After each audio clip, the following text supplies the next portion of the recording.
Drivers, start your reading. MotorSim Racing Magazine is the first and only magazine dedicated to sim racing. Every month we'll be covering the hot topics around the world of sim racing. So if you're looking to be in the know, go to www.motorsimsracing.com. You will find articles from your favorite drivers, leagues, and other prominent people in the sim racing community. Want an update of your favorite league? We got it. Want to learn the basics on finding a perfect league for you? We got it. Want to know more about how leagues are run? We got it. So remember, when you want to know what's going on in the sim racing world, go to www.motorsimracing.com.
Checkered flag, 21.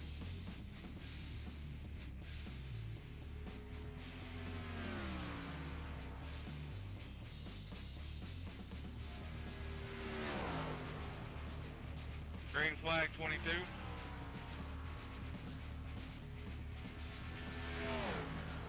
'94 to staging, 94.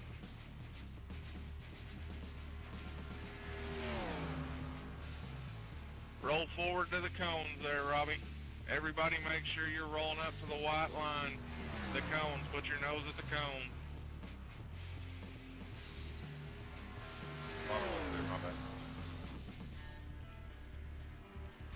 White flag. All right, ladies and gentlemen, welcome tonight. We are back here, Las Vegas Speedway, for the Grand National Series, sponsored by MotorSim Racing Magazine. Joe White up here in the booth, accompanied by John T. Wimmis. John, how you doing tonight, man? We got the Xfinity cars rolling around here. Doing great, Joe. Looking forward to this race. Really like this track, all the options it gives, and these guys put on a good show like they did last night. They always do, so looking forward to it, buddy. Man, yeah, I tell you, last week was a thriller, and I'm going to say this week's probably going to be pretty much the same. And these guys will definitely put on a show here. These Xfinity cars, man, I tell you, it's, last night's truck race was just an extreme. I mean, that was awesome. A little different with these Xfinity cars. I'm going to go ahead and maybe say that probably going to get, fanned out a little bit more than what it was last night. Yeah, probably so. I mean, handling is a premium here. So, and these Xfinity cars, like we've stated, you've stated certainly in the past, you can feel like a superhero in them for a little while there. So, at first you're going to dive it in there and you're going to feel great. After a while, your tire's going to wear off. You're going to get loose. So, probably going to see some guys doing some things that we didn't see in the truck race last night. The truck's a little bit easier to handle. These things here, they can be a beast after a while. Well, absolutely, you're right. What's going on, Chris, out there tonight? I tell you, right now we're amidst qualifying here, and let's see. Right now, I'm showing Aaron Friend on top. Blaine Phelan right there behind him. Checkered flag 94. Yeah, but I'm showing some issues there with time popping loose a little bit. Yeah, Aaron Friend around a 30.085 and Blaine around a 30.272. Okay. So. Yeah, because my time's showing a minute, and I'm like, wait a minute. What's going on, Waylon? That's John Barron. I think he had an issue on his first lap. So, yeah, once you have that, you're done here. So, Gotcha. Well, I'll tell you what's going on, Waylon, and I'm gonna tell you, I've done updates on trading paints and these Xfinity cars. I might have to get up with Brad and them about some of these paint jobs out here. The Xfinity cars are very, very finicky on the paint jobs on trading paints. And I'm going to do another refresh. Just see if we can't get them to come back up. And see what happens here. But hopefully we can get these guys showing their stuff like they need to be. And if not, I might mess with it a little bit more here since we're in the middle of qualifying. Qualifying here, we do one car at a time. So it takes a little bit of time to do.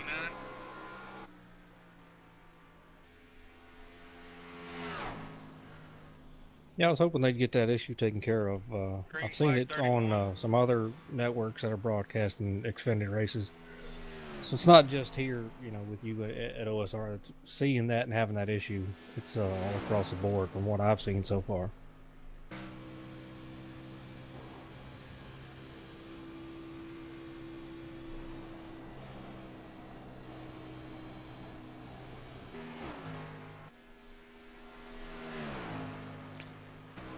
Well, we're going to bring up trading paints here while we're in the middle of here. Since we're in the middle of qualifying here, so folks, as you're seeing what I'm doing here on the screen, I'm actually trying to get the best experience for y'all before this race gets going here. So I'm going to shut my trading paints down, and we're going to redo it.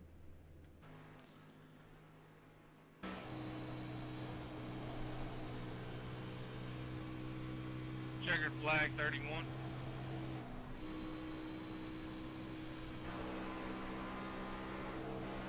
We got 31 of Andrew, the Italian Cardinale, Green flag 35. ran a 30.206, so he's sitting in second position right now. But that lap that Aaron Friend put down at a 30.085. That's a heck of a lap, and be interesting to see what some of these other guys that we know are pretty fast, especially in qualifying, see what they can put down. But I'll tell you right now, that's booking it around here. Yes, it is. Absolutely.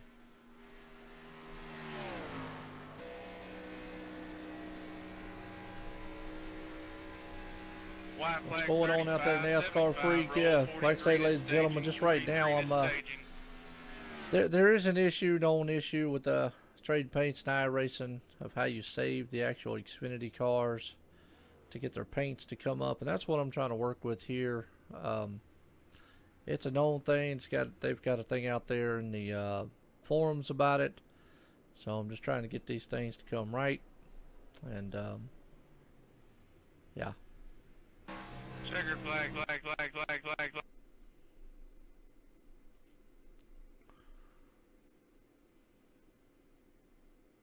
And the 35 out of Sawyer Ott put down a 30.330. We got the 75 out on track right now of what Joe calls Terry Perry Mason. Terry Perry Mason.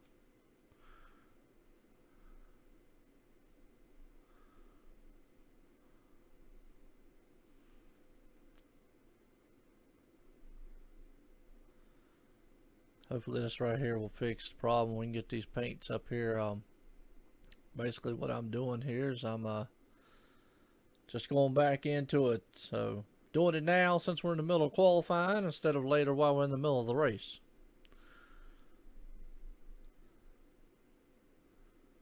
The Xfinity cars, when you go into their paints, are so finicky.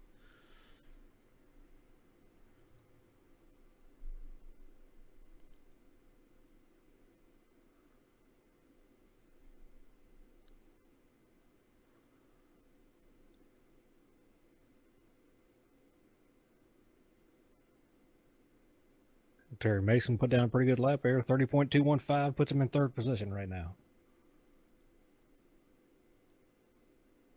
We're all wailing out in the chat trying to give you credit for the man with the plan stuff. I don't think he realizes it was me that was talking to him. I didn't say the man with a plan. The man out front motorsports now. Yeah, I'll tell you what, that boy, he was excited last night, wasn't he? Yes, he was. White He was flag, all 43, thrills. rolled, 82 to staging, 82 Let's see how to the paint staging. jobs are now. If you see a black car out there, as far as paints go, that's what it is. That's the error that they get. So we're just gonna have to pretty much roll with it. I'm about to get up with Bradley and them about some of these paint jobs with these guys in the Xfinities, and have these guys get them done. So 43. anybody that's in a black car out there, that's pretty much what the issue is with trade paints and iRacing. So nonetheless, Green flag, we're back at 03. it again here, qualifying. Sorry about that. I know y'all were seeing me mess around. Oh, okay. I hear you. Trademark. There you go.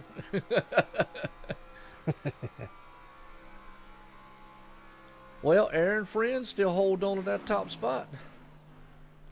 And I got a feeling he's probably going to, man.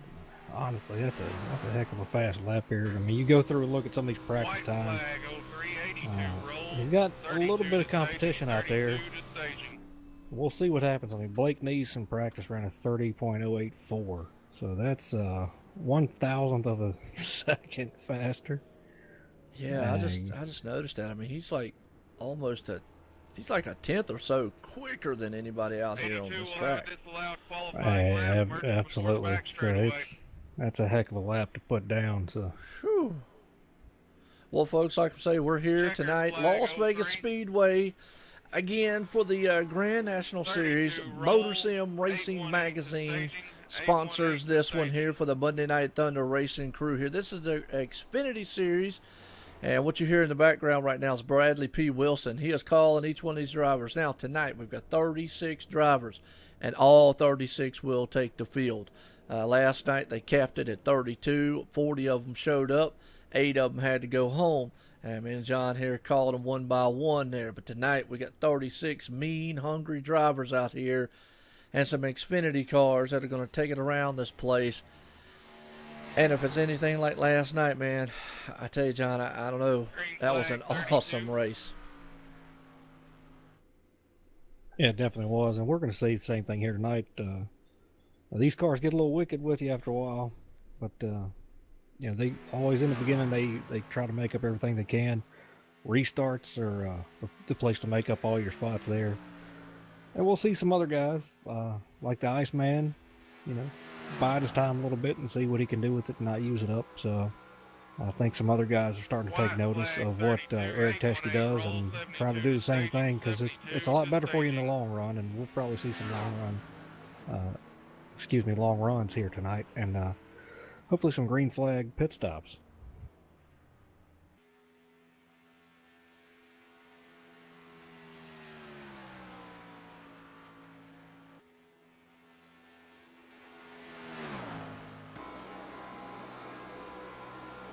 Checkered flag, 32.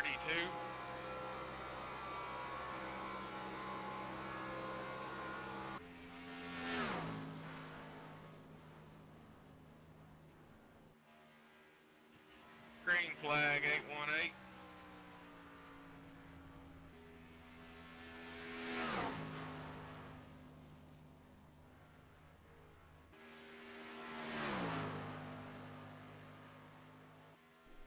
All right, folks. Well, sorry about that. Right now, I was just checking some of the sound levels and all, and looking at how everything looks. I know John's over there checking out the stream for me also. Let me know how it looks on y'all's end. I appreciate all the viewers. I know Waylon out there, boy, he definitely is excited. That boy, he had a heck of a race last night. I mean, it was fitting. He had Outfront Motorsports on the side of his truck, on the front of it, and he put it out front for most of the night. Held on, didn't give away his last lap secret there, or last pit stop secret, of taking just 2 tires. Yeah, it worked out great for him, though.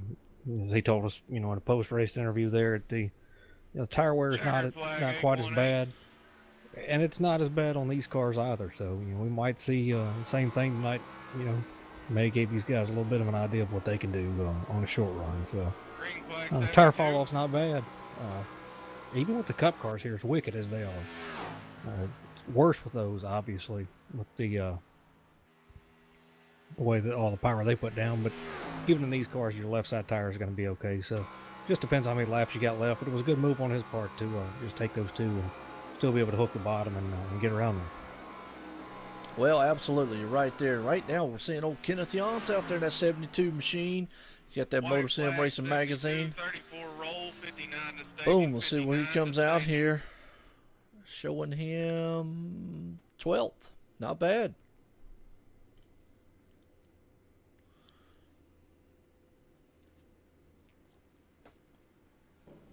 Yeah, good lap for him to put down there at 30.570. So Aaron Friend's still up front, though, with that fast lap. Oh, yeah.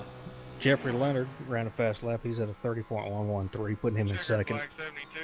Andrew the Italian Cardinale being moved back now. Now look at Kenneth now. Look at that lap.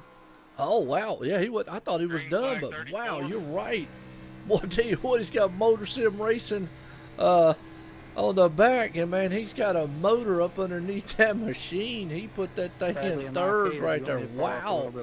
And that's just on his, yeah, wow, that was, man, it's a good lap. Yeah, that was his first lap there. But it's pretty much like a warm-up lap, so I believe maybe he got out there and took it a little easy and then put it to it on that second lap. But in third spot at a 30.177. Absolutely. Man, I tell you, wow. Well, that's a heck of a lap there. Definitely he runs the, I call him, well, you just said, man, with the plan, this guy right here, man's definitely got it all. He's come out here, and he's put up for the title sponsor here, MotorSim Racing Magazine. I say it all the time. If you have not went over there and checked out, what position Kenneth got? Third place there, Camo Prince. I'm going to say that's got to be somebody that's kin to Kenneth out there.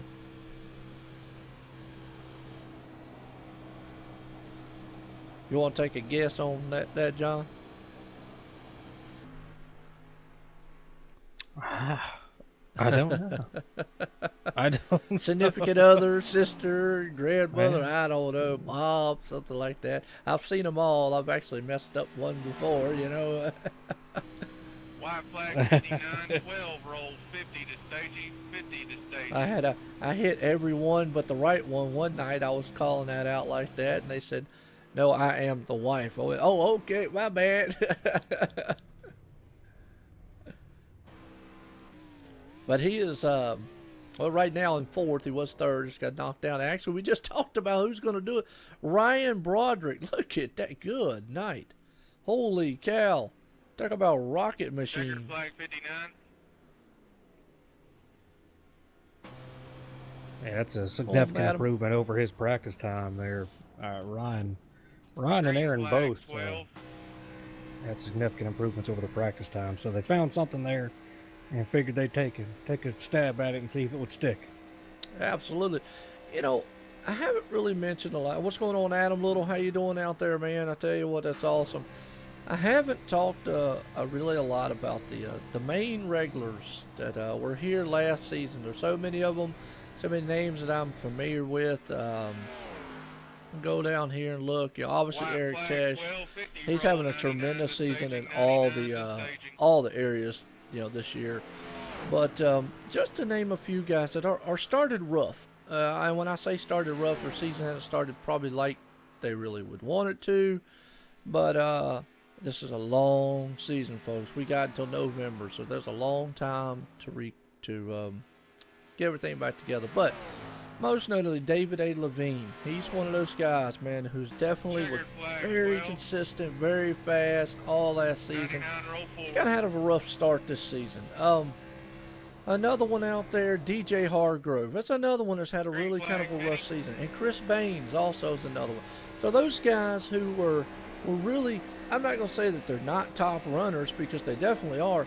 They're having a little more rougher season to start. And I know we're only several races in of a huge season, so anything can still happen before we even get near the chase. But it's just kind of something that I noticed from those guys.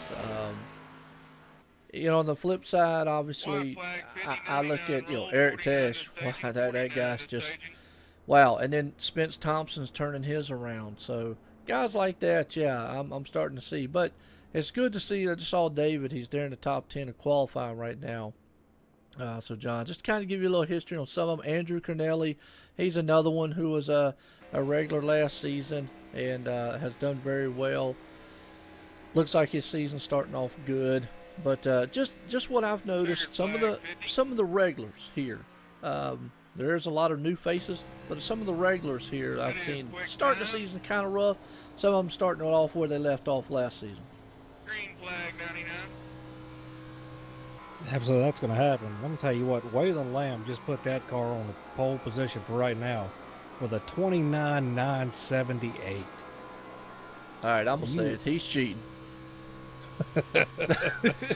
He's got going to a hear stick that. him on those tires or something, man. He's doing something. He's got glue on them bugs because that is blistering pace, folks. Wow. I figured he was going to be fast. Watching his first lap and the time he put down. Man, that's unbelievable. I mean, what are we going to have? We're going to nickname him Waylon Supersonic Lamb, man, before it's over with. Because that guy gets out there, and the only thing you hear when he goes by is a boom. And, folks, what that is him breaking a sound barrier. He did it last night, and right now on pole, he has definitely done it again, putting it out front at 29.9. Wow. That is putting it in the wind, buddy. But that's we'll fast. He did the same thing last night. Broke into that 29 seconds there and kept that thing on the pole. So we'll definitely see. I don't know that we're going to have too many guys that can compete with that, but there's a couple left. Yeah, well, we got quite a few left still here in qualifying, but you're right, man. That's bad fast. I got to give him credit. Now, like I say, I'm going to have to just go talk to Brad and them after the race. Say, look, y'all going to have to get up Waylon, grab his car, take his wheels off or something, man. Or when he does qualifying, he can only have 3 tires. So, because, man, he's killing everybody out there in the last 2 nights. He keeps it up. They might put a bounty on him. There you go. Heck yeah. And you're right, Robbie. Us new guys are interesting to chat. Well, now that you say that, Robbie, we mentioned you had a wonderful ARCA bounce back this week in the ARCA series on Sunday night. If anybody missed it, go back and check that race out. Robbie, he finished very well there. But the week prior, man, I tell you, if you can feel sorry for anybody on the track, that young man there, he hit everything that wasn't standing still and was moving. I mean, if he didn't hit it, it jumped out and hit him. He was just having one of those nights. So, heck of a bounce back this week, and has done a tremendous job so far. Yeah, but obviously the guy knows what he's doing. I mean, you're going to have those, rough races every once in a while, but it's like you stated before, they've got a very long season here, so those things are bound to happen to almost anybody. We saw Eric Teschke last night. He's had great runs, running up front and doing good things, and a little unfortunate incident happened at the end there with some incidental contact between him and another car. So, you're going to have some bad things happen, but you can make up for it. And the good thing is with these group of drivers that they have and their professionalism and how clean they'd like to be, you know, you might have a bad race, but you'll have 2 or 3 really good ones and be able to make up for that. And you're right. That's the key here. You know, sometimes you have some bad races, sometimes you have some good ones. I know myself when I was in the league racing scene for a while. Holy cow, man! It just seemed like I was just a wrecking ball. Every time I turned around, I was hitting everything or just got involved in something. So feel your pain out there, Robbie. And yeah, Waylon, I hear you out there laughing, man. Because, dude, you we're gonna have to check that car. I'm gonna have to see, because, man, I don't know. That's fast.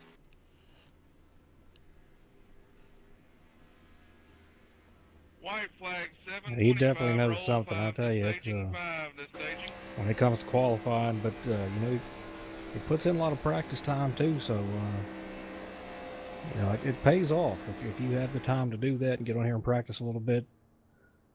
Definitely give you a good feel for the track. You can run at different temps and know, you know, where you can force the car, where you don't force it. So I would say during his practices, he probably wrecks a lot, trying to figure out where you can push it and where you can't. So, but you got to put that time in. You want to run good, especially with these guys, and he does a good job of that, and it shows it's paying off. Green flag 25. Got the 7 of Tyler Justice, put it in the second spot right now. 30.040. Ryan Broderick in third. Matt Hoover's in fourth. Aaron Brenn in fifth. Yeah, you're right there. Not a bad time, Tyler Justice. We know he's quick, and I tell you what, it's almost starting to see like the Waylon Tyler show each and every week here. Like I say, hate to take away from anybody else, but seems like those guys, man, every time you turn around are locked up tighter than a comb, man. I tell you, it's tremendous to watch them. Yeah, they do a great job, and they're fast, and we know how Tyler is. He's all out every lap. You know, he wants to be up there and put himself in good position. So I'm just going to go out on a limb here and say we've got Checkered flag 25.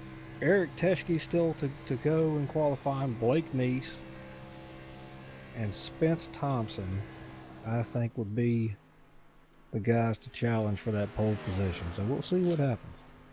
There you go. Absolutely. I'm 100% with you on that one. I feel like you're right. Definitely going to have those guys right there that are going to look like they're going to be the ones out there that's going to get it done. So, well, he bought it with iRacing credits. Oh, okay. Is that how that works, man? Because I need to buy me some. He might be right. He might have spent so much money on here they let him go a little bit faster.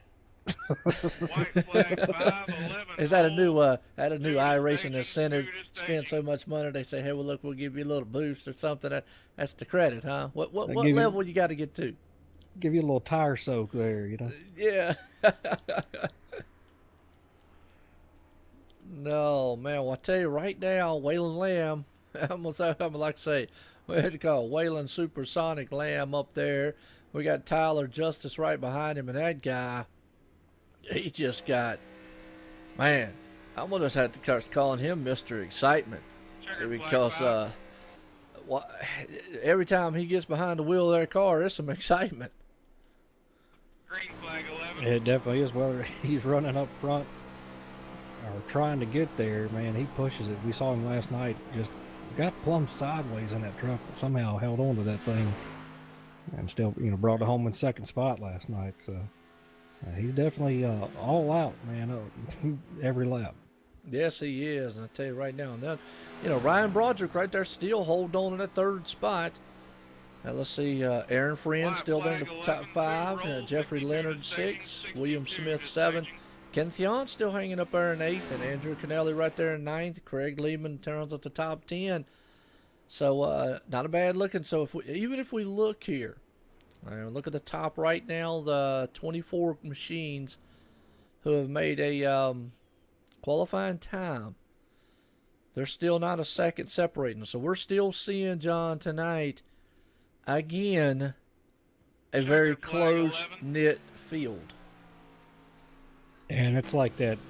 Every race with these guys, regardless of what car they're in, that these guys know how to put some good lap times down, and that's why I like this style of qualifying myself. I know that a lot of other people have gone to the new NASCAR style of qualifying, but I'm not a fan of that for a couple reasons. Number one, you can get wrecked. Right. You know, obviously here it's a little different. You can just reset it and go on again.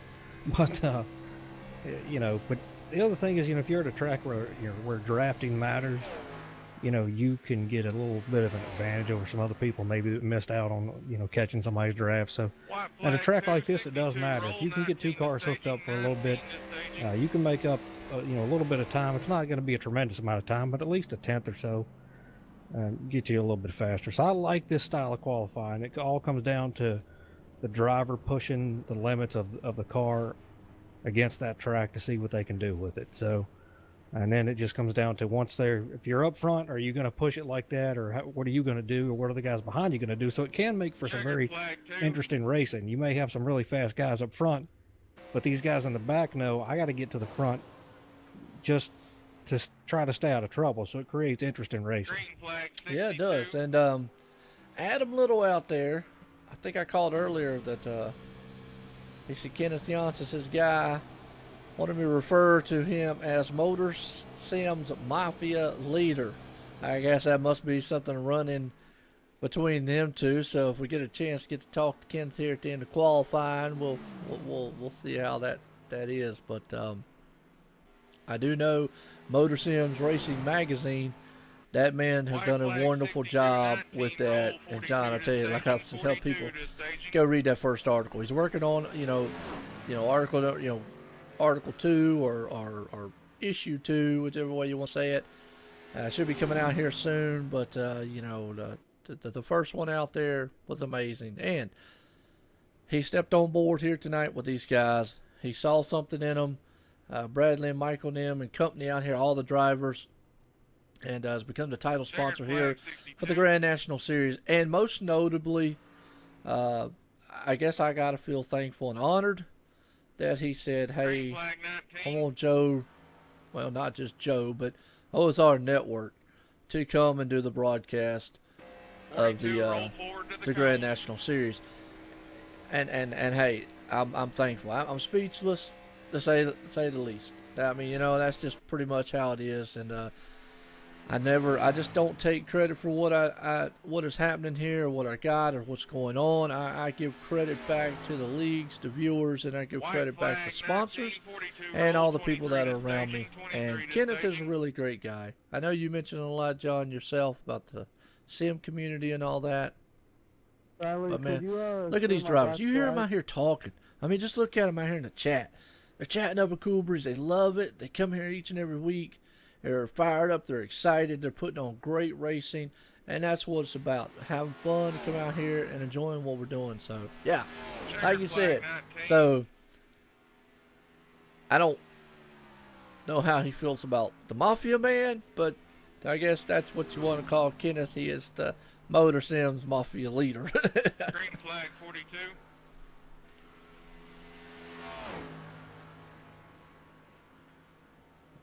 To quote a man that was once in a courtroom, there is no such thing as the Mafia. That's right. There you go. Gotta keep it secret. Shh, shh, shh, shh. But we've said it before, and I'll say it again because I like to hear myself talk, I guess. There you go. It's always great when you see people like that, own a business and run it and want to be a part of it and come and spend the money. So it's always good to see them want to be a part of it. Oh, yeah, absolutely. And Johnny, yeah, I can't wait to watch that. I don't know. Hopefully he's got a setup, because I'd love to sit and watch it. Watch the League of Leagues. I don't know what night he's going to have it, or actually when he's going to have it. But I would definitely love to check that out. You see what Robert said to you? I'm going to roll an eyebrow full of credit to your house, Joe. It's a wheelbarrow. A wheelbarrow. Oh, man, I thought he said eyebrow. That's why I was like, eyebrow? What the heck, man? Okay, see, y'all got to pay. Don't pay me no attention sometimes. reading stuff, and my mind, a lot of y'all don't know, you know, they cracked open my head a couple years ago and went in there and started massaging and playing to see if it still worked and whatever, and I guess they pushed a few too many buttons because, you know, I just start, you know, sometimes like,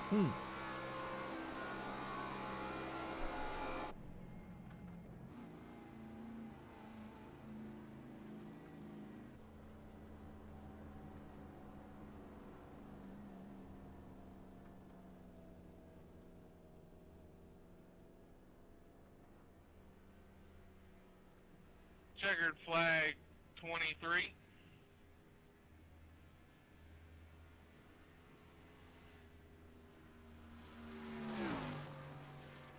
Green flag 89.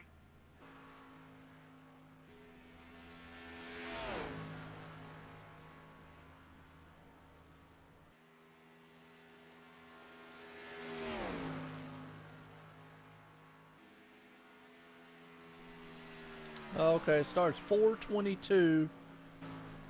USRL in the, you're right, that's the T-Rex Grills Truck Series there. I hear you. Gonna be in the house at 422. Well, what nights is it on, Johnny? What? See, 'cause I haven't really kept up with it. I'm sorry. I know, Kenneth, if you're watching, my bad. That's on me. I saw it on Facebook, nonetheless.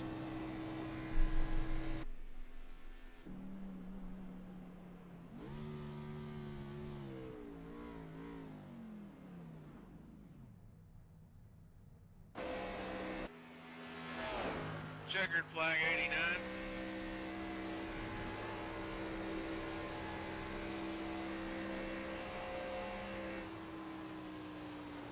Green flag 96, 18, pull up to the cone. There we go. We were talking about Spence Thompson earlier. Put himself in second position here with the 30.016. Yeah, that'll work.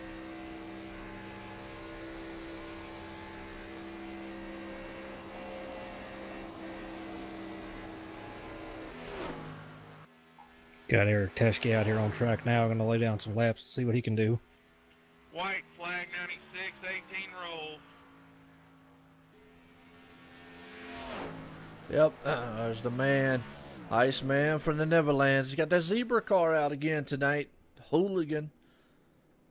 Saturday afternoons. Oh, okay, yeah, I've got the Racing Freaks then.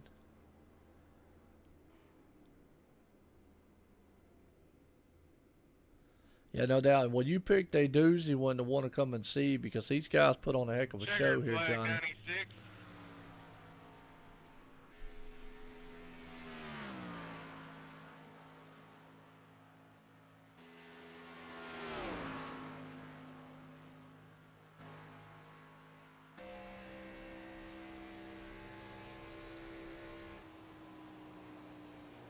Green flag 18.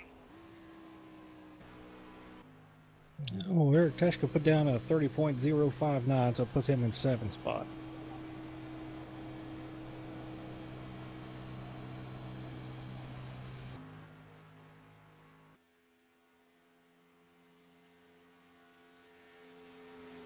With the 18 of Blake Neese on track now. It's another one that had some fast times in practice.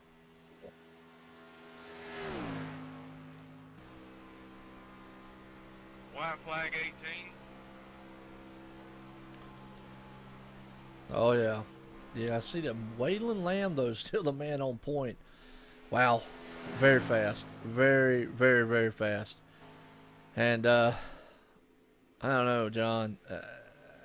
Don't know. We've only got about 3 more cars. Actually, going to be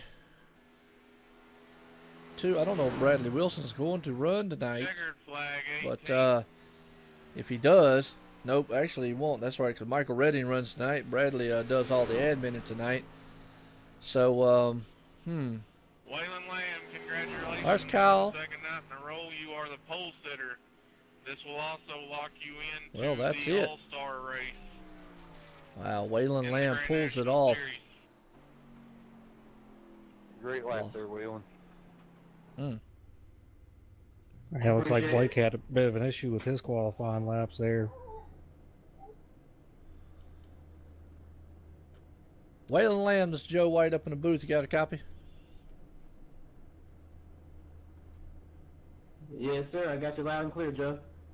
Well, Waylon, I might get up with Bradley and company men after this race and have them tear that car down from limb to limb because you're just blasting everybody the last couple nights. Man, I tell you what, you got to have something in there because when you went by the start-finish line, the only thing we heard was boom, and that's just like a sonic boom.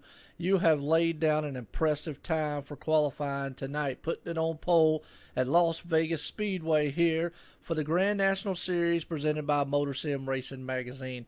How did that car feel? Oh, Joe, it felt great, man. I just ran the line that I practiced with and hope that it stuck and didn't spin out because I know this track is a little bit looser than previous tracks, and it stuck. So, hey, that was a lap to come up on the board, and I'll take it.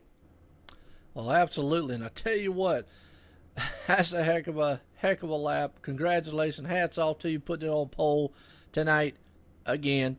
And, well, to maybe see you again in Victory Lane.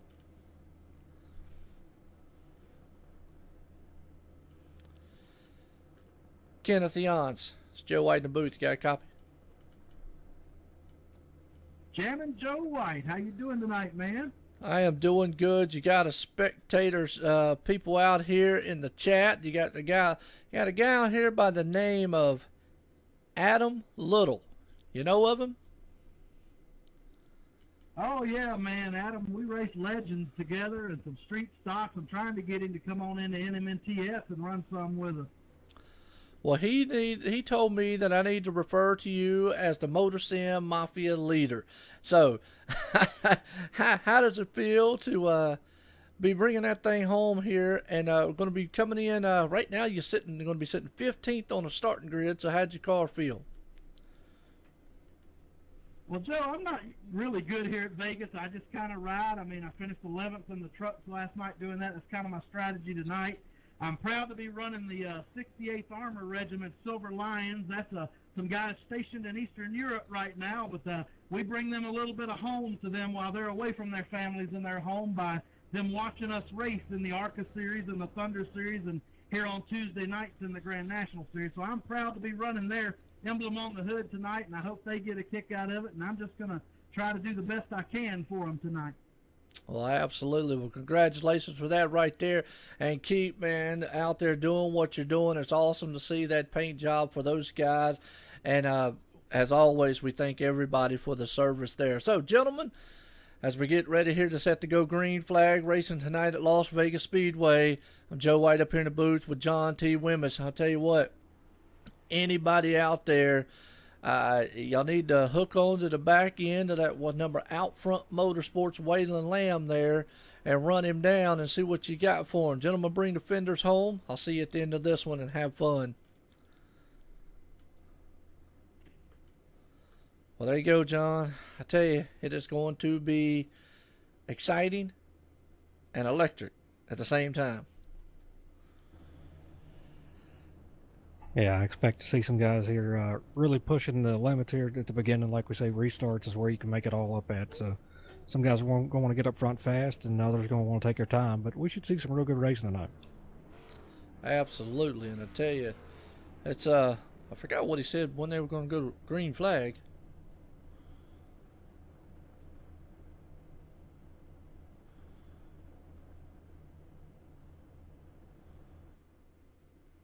But I definitely don't want to miss it. And I was going to take a quick break myself right fast before we get started with green flag racing. So I'm sorry, Joe. I missed you there.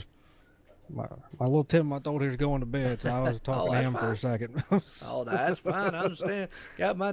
I just didn't know when they said they were going to go green flag. I think he said he was going to do it in about 45 seconds there. Yeah, that's so what he just said. Looks like you're going right there. So I'll do the grid order, and then we'll get the green flag going. And we'll get the green flag going. Then I'll take my quick break. You know how it is with the kids, man. When they want your attention, they want it. So Absolutely. He's all up here. He's been away from me a little bit this evening. I had him most of the day, so. That is awesome. Yeah, we got mine too. He's feeling a lot better. Had the flu last week, so he's definitely feeling a lot better. Yeah, man, that's been a terrible thing parents having to deal with, man. It's going just spread like wildfire. Man, terrible. All right, well, John, tell you what, run down this grid in order here tonight. Wayland Supersonic Lamb right there putting it on pole with an impressive time tonight. Spence, the champ Thompson right there beside of him doing the outside row. Look at that, Mike T. Bruno in third. Tyler, I'm going to tell you, that's Mr. Excitement Justice right there in fourth. Joseph Stanford in fifth. Ryan Broderick in sixth. Eric Tessman, the Iceman from the Neverlands in seventh. Matt Hoover right there in eighth. David Haza in ninth, and Aaron Friend rounds the top 10.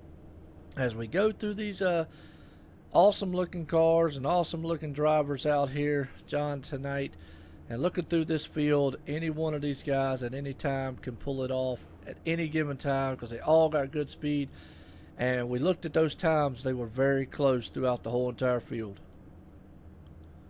Yeah, very close. If they go along green flags here, and it's fixed, John. I expect to see. We'll see him get a little spread out there. So, for about 3 or 4 laps, man, you can put it to it. But if you want to have some stuff here at the end, make sure you take care of your tires here in these green flag runs.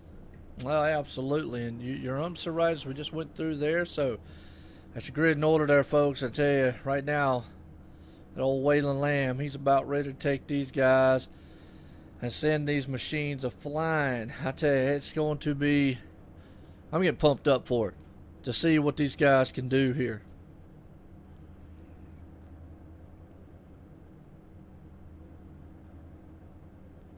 Yeah, definitely going to be. Sorry, my dog was in there messing with me, and I just about lost it. Yeah, and I just got a message from Waylon. You're right, Waylon. I mean, here's what's happening with the cars and the Xfinities.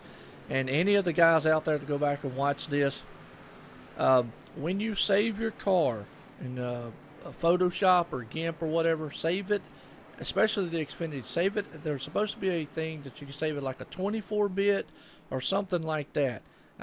Look it up. There's a huge forum out there, or a huge message out there on the forums of iRacing about it, and said that there's a certain bug that when you see nothing but a black car, some people can see it, some can't. And obviously I'm seeing a lot of black cars out there, and that tells me that that's the bug hitting them. I had it myself with mine, and then I had the guy who did my paint job fix it for me. So definitely if you go back and look at it, that's the way to fix it.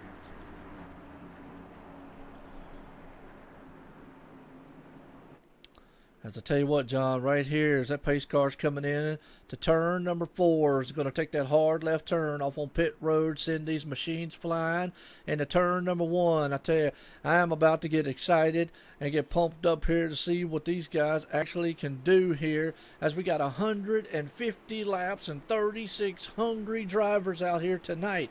Las Vegas Speedway, folks. Here we go. Green flag in the air. Waylon Lamb is going to send them storming past the start-finish line, and they are 2 by 2 heading off into turn number 1, stacked up deep. Absolutely. Waylon had some great restarts last night. They're not going to let him get away with it tonight. So you see at 7, the Tyler made a real aggressive move there to get to the bottom. Well, that's why we call him Mr. Excitement. Look at the moves he's putting in that Napa machine. That's what I'm showing him in tonight. That's what we're going to call it in. He's in that Napa. He's got his auto parts there. Hopes he doesn't need any of them, because right now he's got all the right. Oh, man, he's sliding already, though. Oh, dirt! Just the track's got so much dirt on it right now. That's the thing. Yes, it does. He hit that apron and hit that dirt, and man, a huge heck of a save. Well, like you said, we don't call him Mr. Excitement for nothing. He's still sliding that thing sideways. He's dirt tracking it on an asphalt dirt track. Yeah, watching him. He's got it down on the apron. The good save on his end. But I tell you what, we got a heck of a battle going on up front here. Right behind him, Mike T. Bruno fires that thing to the front. He's got Waylon Lamb trying to run him down. And right there behind him, look at those cars fan 2 deep. They're all the way back. Spence Thompson, the 34 there, Ryan. Wow, we're beginning where we left off last night, John. Yeah, we definitely are. That 18 up or 19 up there, giving him a run for his money again. Waylon Lamb, 34 Broderick here. So, but Waylon's going to start going to that high side there and try to get that worked in some. So, the track's got a little bit of dirt on it. These guys are going to get rid of that in no time. But definitely got to get that outside line, outside groove working for you. Absolutely, right there. Now Spence Thompson breaks away. Got a heck of a battle going on up front, but a heck of a battle going on back here with these guys, third, fourth, and fifth. Matt Hoover, look at that. Started eighth, pulled that machine up to fifth already. Looking very good right there. Behind him, though, there's a man, Eric Tesh from the Neverlands. We know how he rolls. He'll let these guys get up there and wear their stuff out, and then eventually try to pull that thing to the front. Wow, I tell you. Let's go back up front just a second here because, man, we almost got a good battle going on for the lead. You got a heck of a battle there. The 50 of Lamb was right up on the back bumper of Mike Bruno, and kind of give him a little shove there, let him know, hey, I'm right here, buddy. You slip up, and I'm going to go right by you. Yes, he is. All over the back deck lid. Two Camaros right there. Oh, he's getting loose. Oh, yes, he is. Good save. Will he hold on to it? He drove it down pit road. He didn't have any choice there. Wow. Man, I tell you what. Whew, these cars are on some ice. Now, let me ask a question, though. With these cars being that slick, does it favor our man Eric Tesh, who is very good at long-run saving tires? It definitely does. I mean, that's the thing about these cars is, we said it earlier, you're going to feel like a superhero there for a little while. But these things really get loose, man. You wouldn't think that it's that bad with the spoilers being as high as they are to create that downforce, but it's all about your wheel input and how much you're fighting at to turn the car, and then your throttle input at the same time. So you got to drive a lot with the throttle as well on these cars. Well, absolutely. Right there, we're already seeing Eric Tesh moving on the inside of the 33 of Matt Hoover. They're stacked 2 by 2 right there. You got Mr. Clean Tide Machine right there on the inside there of Ryan. That's actually Spence Thompson there in his machine in the 89 up high. Eric Tesh trying to do what he did last week. Very methodically come through the field, say, gentlemen, y'all go up there, run your stuff out. I'll stay back here. Got a heck of a battle going on right there for the second spot there, door to door, coming down the back stretch here. Now they go nose to tail. You got the 42 of Joseph Stafford here looking on the inside of the 33 of Matt Hoover. Trying to take that. It's a 34 gets sideways coming off there, so we got another car getting loose. But he collects it back up. Man, I tell you what, John, these cars, man, are evil handling right now. These guys are just like, man, I don't know what to do about this because they're just like, they're snapping loose on them. Yeah, I got to say it's all about their wheel input. They're probably turning the wheel too much coming off, too much throttle coming off there. So you got to pick and choose which is more important, your drive in or your drive off. Absolutely. Got a heck of a battle going on right here for 4th and 5th. Matt Hoover on the outside. Joseph Stanford, we know him and that 42 machine. He'll do everything he possibly can to get up front there. He's another one of those hard chargers there. Just to kind of give an update, Tyler Justice currently sitting in the 24th position. Waylon Lamb 2 laps down now. He's probably got a black flag when he went flying down on a pit road like that. I don't know what they do here in this league. Don't know if they'll clear that for him. But what's going on, Michelle? What's going on, John? How's everyone doing out there tonight, Chris? And, the 42 almost got into the 33 or 39? 33? Am I right? 33. Yep, my 33, bad. Matt Hoover there. So Eric Teschka's pulling up on the 89 here of Spence Thompson looking for that second position. So Teschka doing what he does, man, taking care of his stuff, just trying to drive it up through there. Seen him get a little wiggly here and there, so... if we get a chance, maybe chat with him or Spence and see what these cars are doing underneath them. Yeah, it is. I know. Hopefully the thing goes caution-free the whole entire 150 laps. That would be awesome. But either way, we definitely will try to get it. If there is a caution, we are. I do see what you're seeing. There on the bottom of that track, there's an awful lot of dirt, and it's coming right up on the track. These guys are getting very low on the apron there, and they're kicking that dirt up. So, could be something to look at. Very dusty, very bad, but they're battling hard back there behind them. So we go on back here to the 6th, 7th, and 8th spot. Look at that. Matt Hoover and Joseph are still at each other. Yeah, and they're just fighting tooth and nail right now, trying to hang on to that position there. But I tell you what, that outside line might be the way to go here. As your tires wear off, you're not going to have as much wheel input there. We're going to see these guys on the bottom definitely get loose, especially on exit. So outside line's going to be the place to be here. Absolutely, as we get to see a huge wide shot here, the whole field, the whole stretch here, folks, just kind of give you an idea of what these guys and how strung out they are. I mean, this is a heck of a track, nonetheless. Now they're getting a little fanned out. We're going to start probably seeing now the guys and that tire management, so to speak. So give us a little chance maybe to run through the field here, but all of these guys are already racing hard. Yeah, they are, but they've seen what's happened.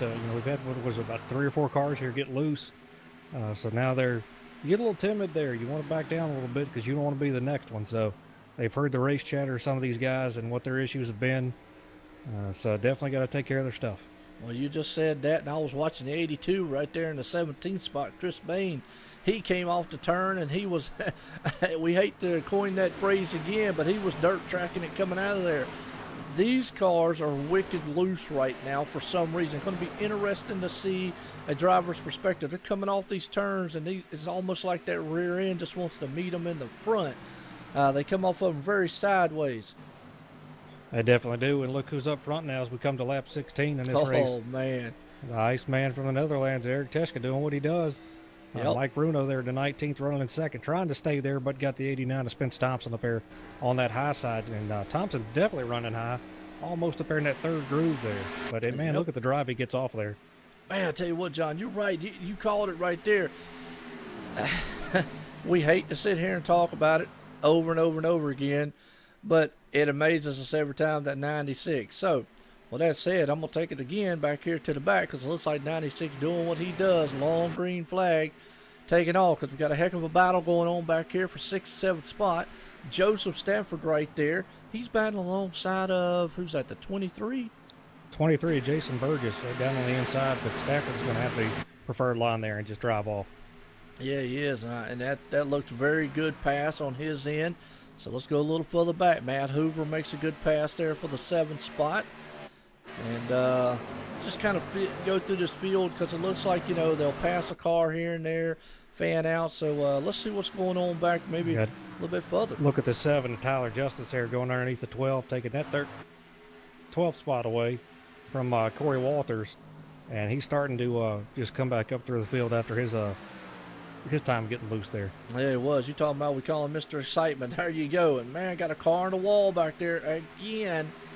That's just looks the like product. the Tide Ride. They're the Tide Ride, trying to clean the outside of that wall a little bit. John, I don't know what to say. As we just fan through the field here, got some good racing going on back here, but, man, these guys are just feeling the pressure. Look at them, 3 wide right back there. Yeah, some of these guys, they may have a little bit better tires than others, feel like they can push it a little bit more. So you definitely want to make up as much time as you can on the track. And that's what some of these guys are going to be trying to do. But, man, now is the time. You've really got to take care of your stuff. These guys keep going green flag here, and we'll see some green flag pit stops. That would really help, especially with the front 3 cars. They like to see this thing continue green. Yeah, they do. And right now, Kenneth Yance right there, currently 22nd, started 15th.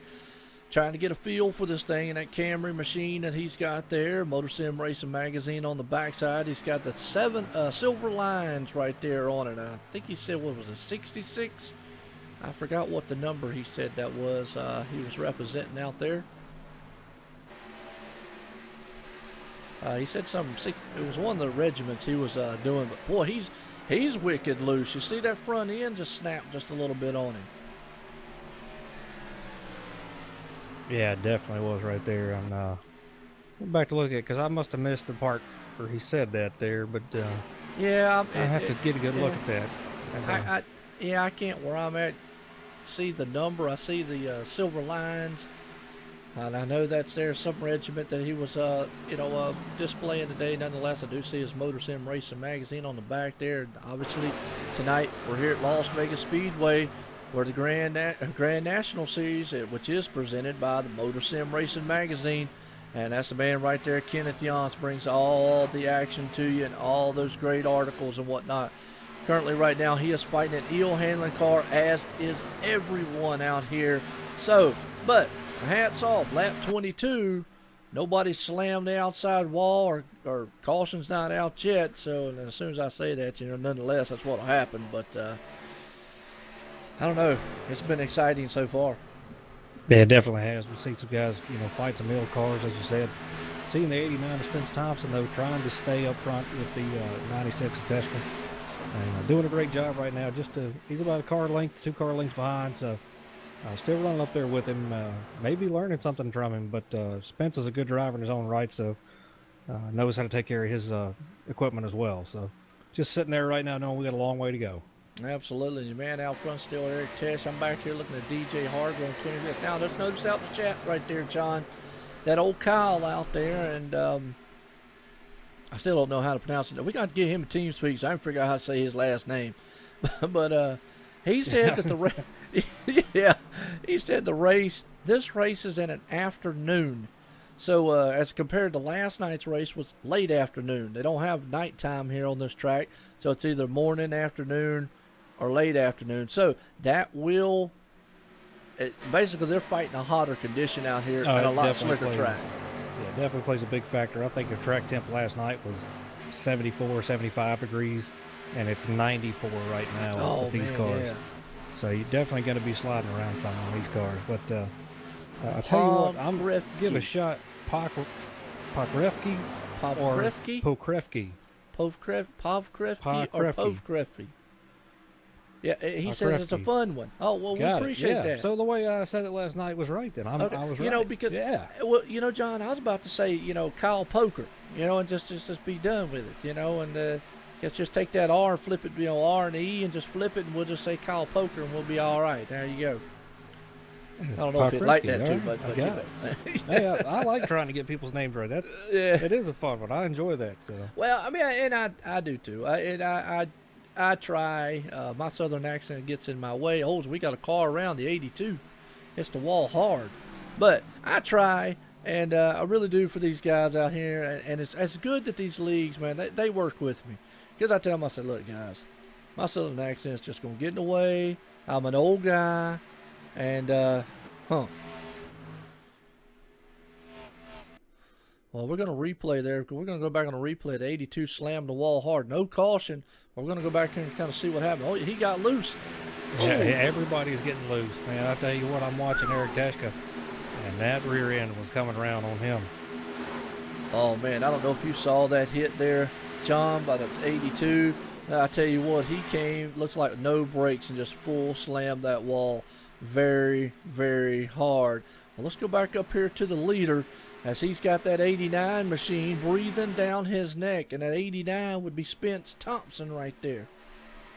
Yeah, they're both running pretty identical times. Teska ran 9.38 to Thompson's 9.03, Bruno 9.15. So they're all top three running pretty identical times, but that 96 just got wicked loose there on that last lap. I'm going to say John Nedlinger.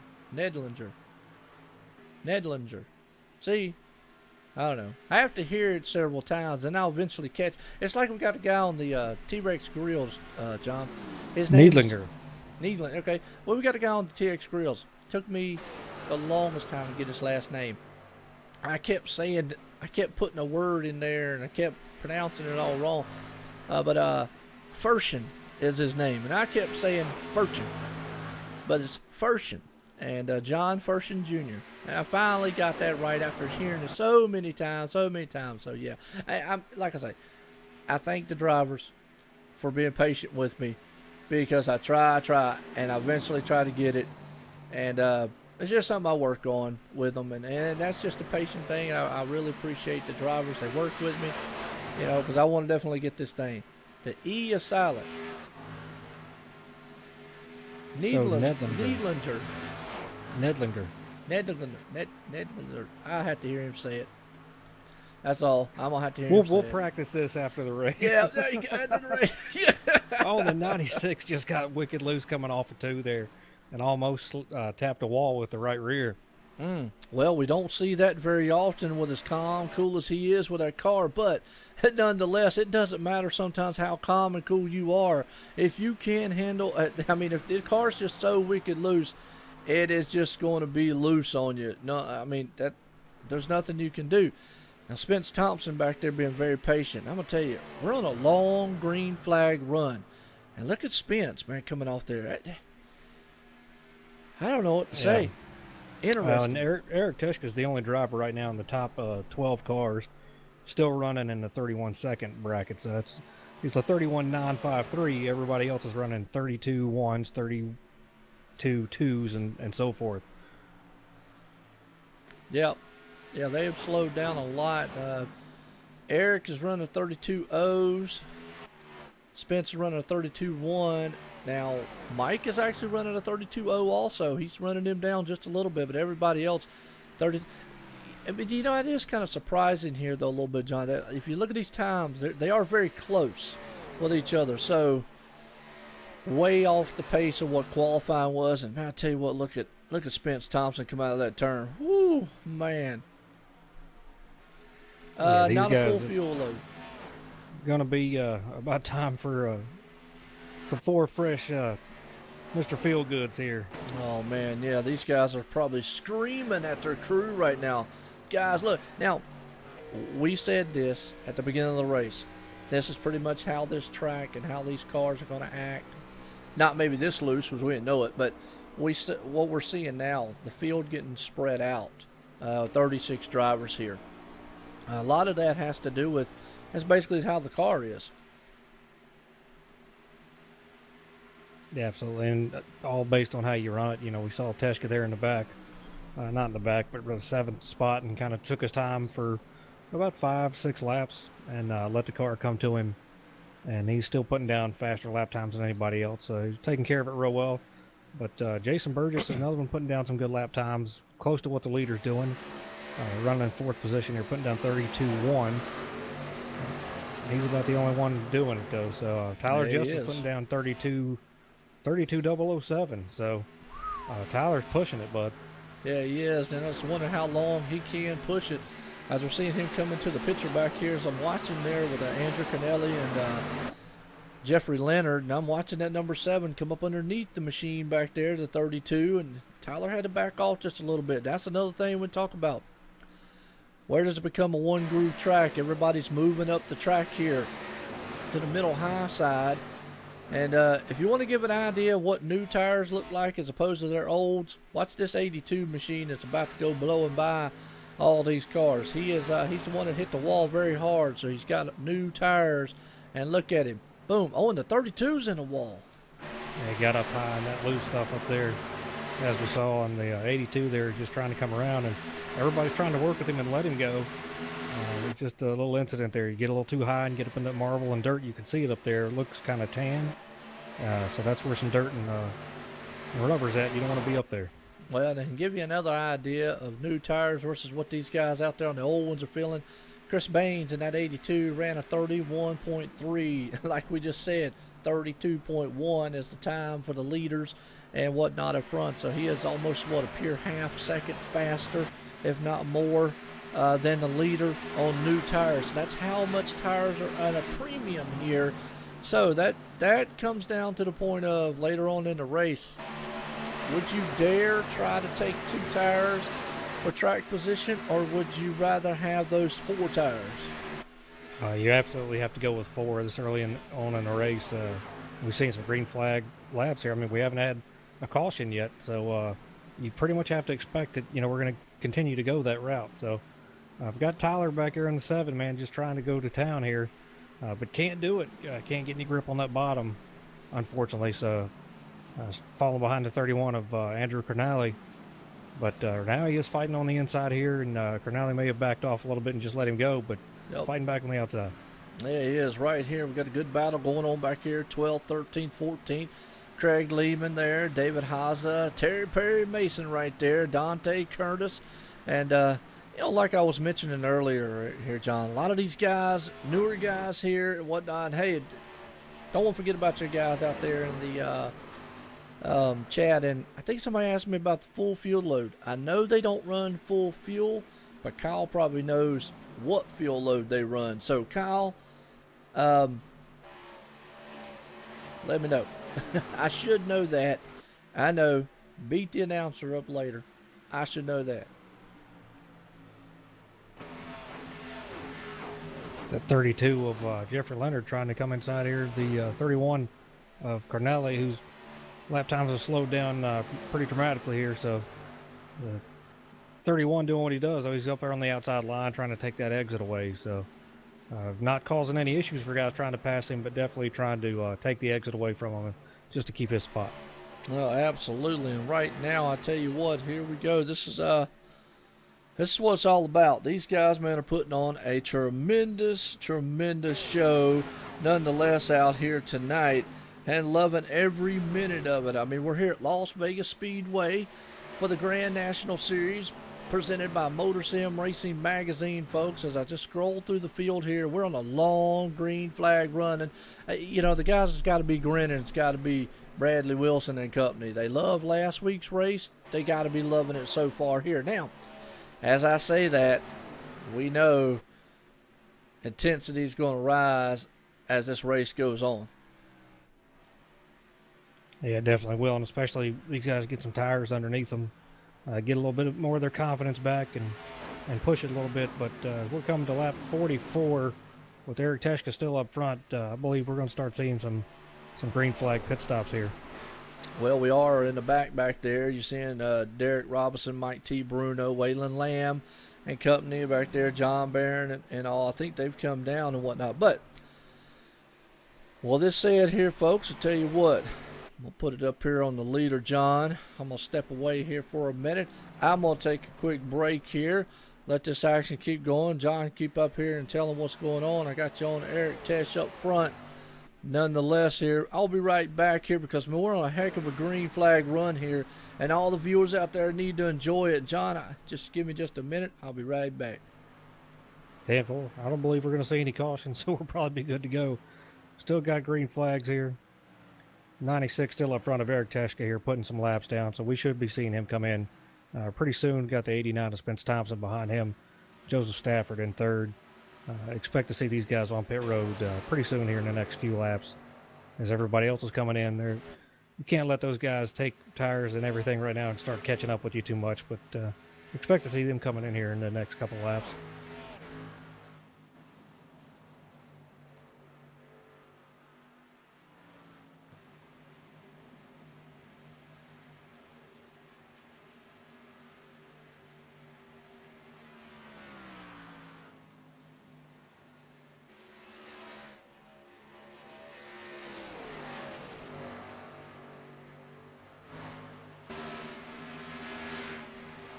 See, just for those that want to know, Teschka right now putting a lap time down of 32.606. So definitely slowing down big time now. Bruno put down a 30.652 as he went in and took tires. So one of the faster cars there at the beginning of the race. So you see what a difference tires make.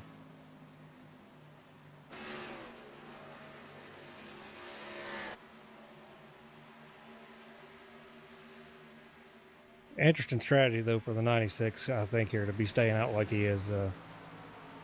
Expect to see him coming in pretty fast, though. But interesting strategy on the 96 part to stay out as late as he has. I believe you can go 50 to 50-some laps here, but he's starting to lose some time to these guys now as Bruno goes around him, getting his lap back, putting fast times down.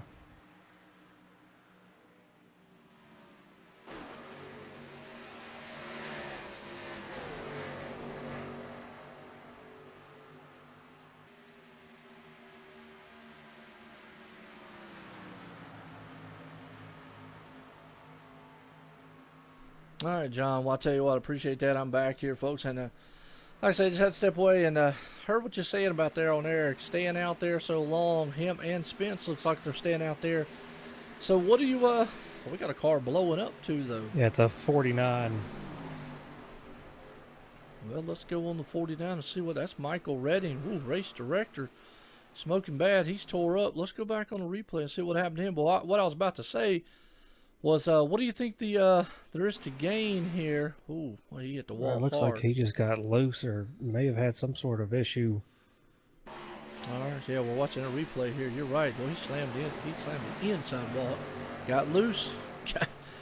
I tell you, I think that's going to be a thing all night long. Now, we got an interesting question out there from Johnny. I'll get to that here in just a second. As we watch this replay here, what happened to Michael Redding. Just kind of see he's coming in a turn right there. He went way, way high, hit the wall. Yeah, we got the leader coming on pit road now. Slammed it hard. Hate to see that on his end. Yeah, you're right. Leader Eric Tesh right there coming in. Now, to go back to what was said, do you think that the track will tighten up with more rubber laid down? That's a good question. If we get a caution, that'll be a good question, and we'll definitely ask. What do you think, John? You know, as you wear on your tires, it's not really. In my opinion, I don't think so. I think your car's going to get loose. I mean, I don't think that it's going to be such a large amount of rubber on the track. I mean, if we're running, 400 or 500 miles here, possibly, but this track and this temp, these cars get loose as they can be, and they're a beast. Well, right now they have definitely been a beast here. Spence Thompson. Well, now I was about to say hadn't came in, but now as we click on him, they're storming down. And what's that going to do here? That's going to cycle. I'll say eventually that's now the man that might benefit here if a caution did come out. It's probably got to be Tyler Justice, because he's off cycle, I think, on a pit strategy.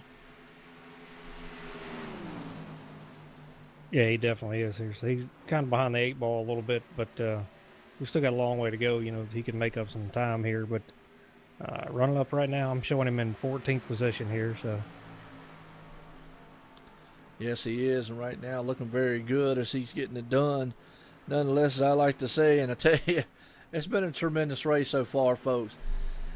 150 laps, 54 of it right now. So tonight, Las Vegas Speedway.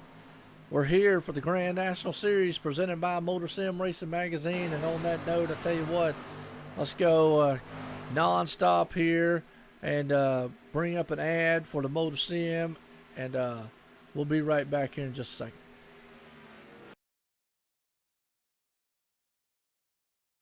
Drivers, start your reading. MotorSim Racing Magazine is the first and only magazine dedicated to sim racing. Every month we'll be covering the hot topics around the world of sim racing. So if you're looking to be in the know, go to www.motorsimsracing.com. You will find articles from your favorite drivers, leagues, and other prominent people in the sim racing community. Want an update of your favorite league? We got it. Want to learn the basics on finding a perfect league for you? We got it. Want to know more about how leagues are run? We got it. So remember, when you want to know what's going on in the sim racing world, go to www.motorsimracing.com.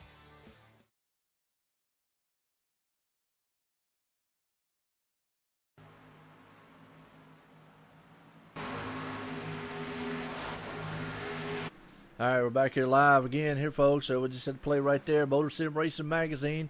Like I've always said, if you haven't seen it, go check out that first article right there. It was awesome. And just give you an update here. Good old Kenneth Yance there.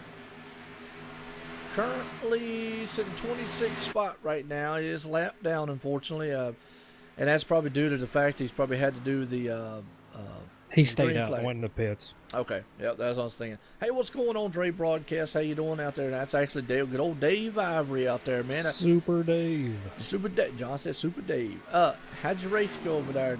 I know you did the ExtremeMotorsports99.com tonight, and they're racing old Watkins Glen this week, so they're actually turning left, right, up hills, down hills, and every which way.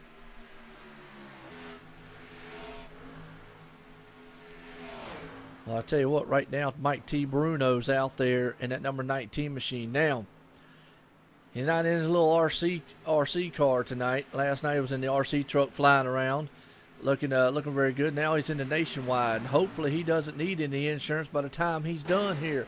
Hopefully he's going to be like, guys, I paid my claim up. I'm not doggone filing in one, and hopefully he can bring this thing home here. But look who's right behind him. About 10 seconds behind him, though. But, is in second place, and that's Mr. Excitement, Tyler Justice.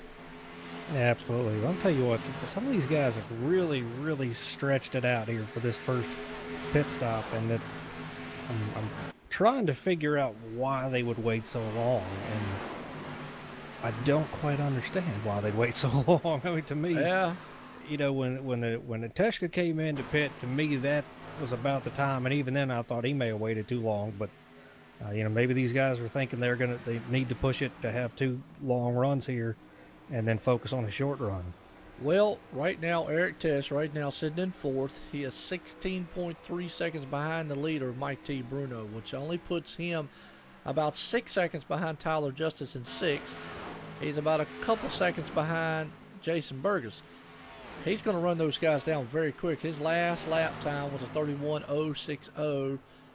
Mike's was a 31.2. Now, that's not bad on older tires.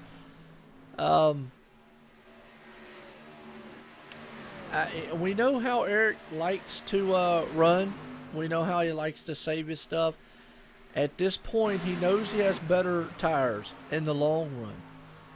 Do you think, you know, just throwing it out, do you think maybe, okay, look, I'm fast, but I don't want to be too fast and wear my stuff out? Boy, I tell you what, he just climbs over the back, you know, say that, and he just ran down Jason like it was nothing. But does he bring, does he, I don't know, does he go push it very hard this early or just wait? Because he knows those guys up front's tires are going to wear out way far faster than his. Yeah, I think he's just, you know, sticking to his game plan now because he knows he's got fresher tires than they do. And he just looks super fast right now because of the cars he's around. He's really not pushing it.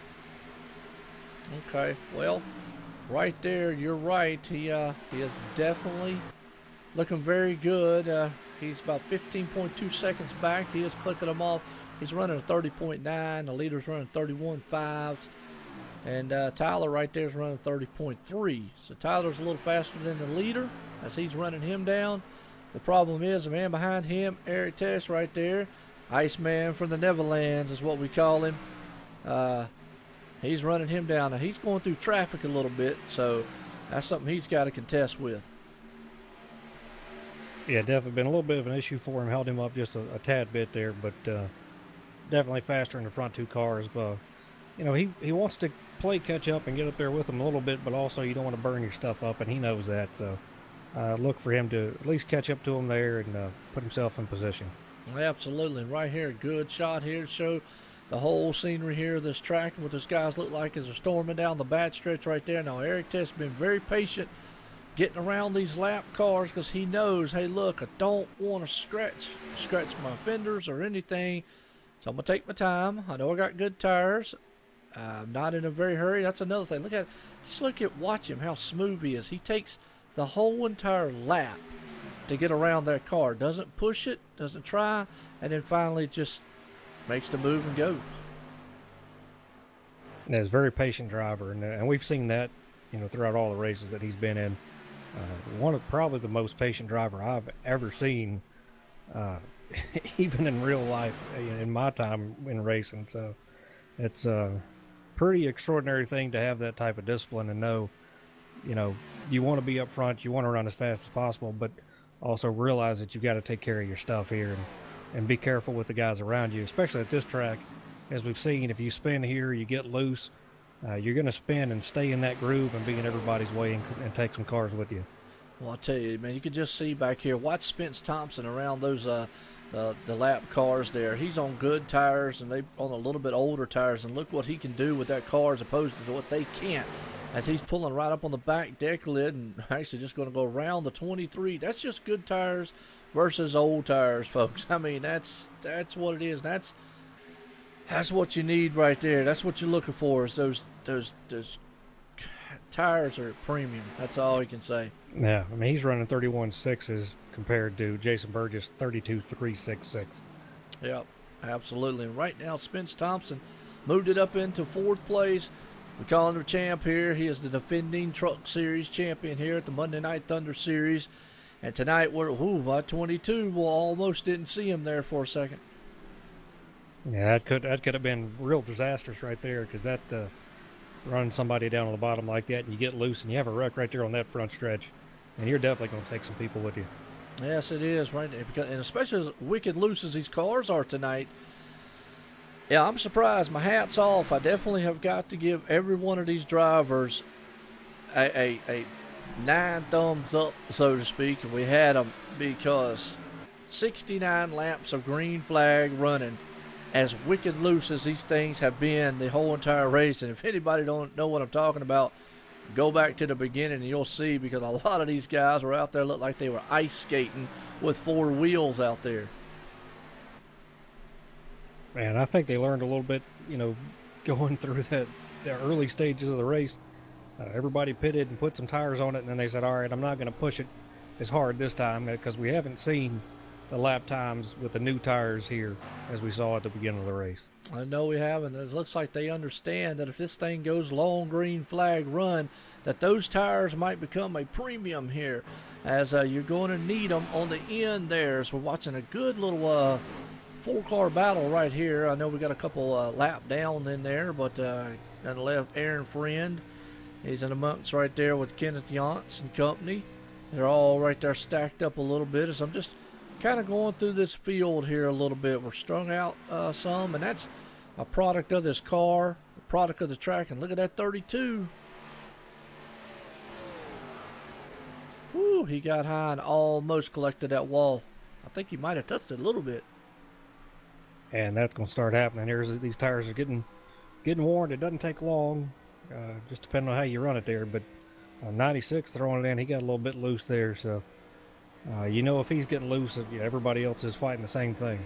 Yeah, absolutely. That's what we are talking about. So still just scrolling through the field here. I mentioned David A. Levine early on, and it's good to see that he's bouncing back. That number 59 machine, as always. Heck of a truck series right there he had last season, battling all the way down to Homestead, Miami for a shot for the championship. Looking very good in the 59 Ford Mustang out there. Currently in 13th, started 22nd.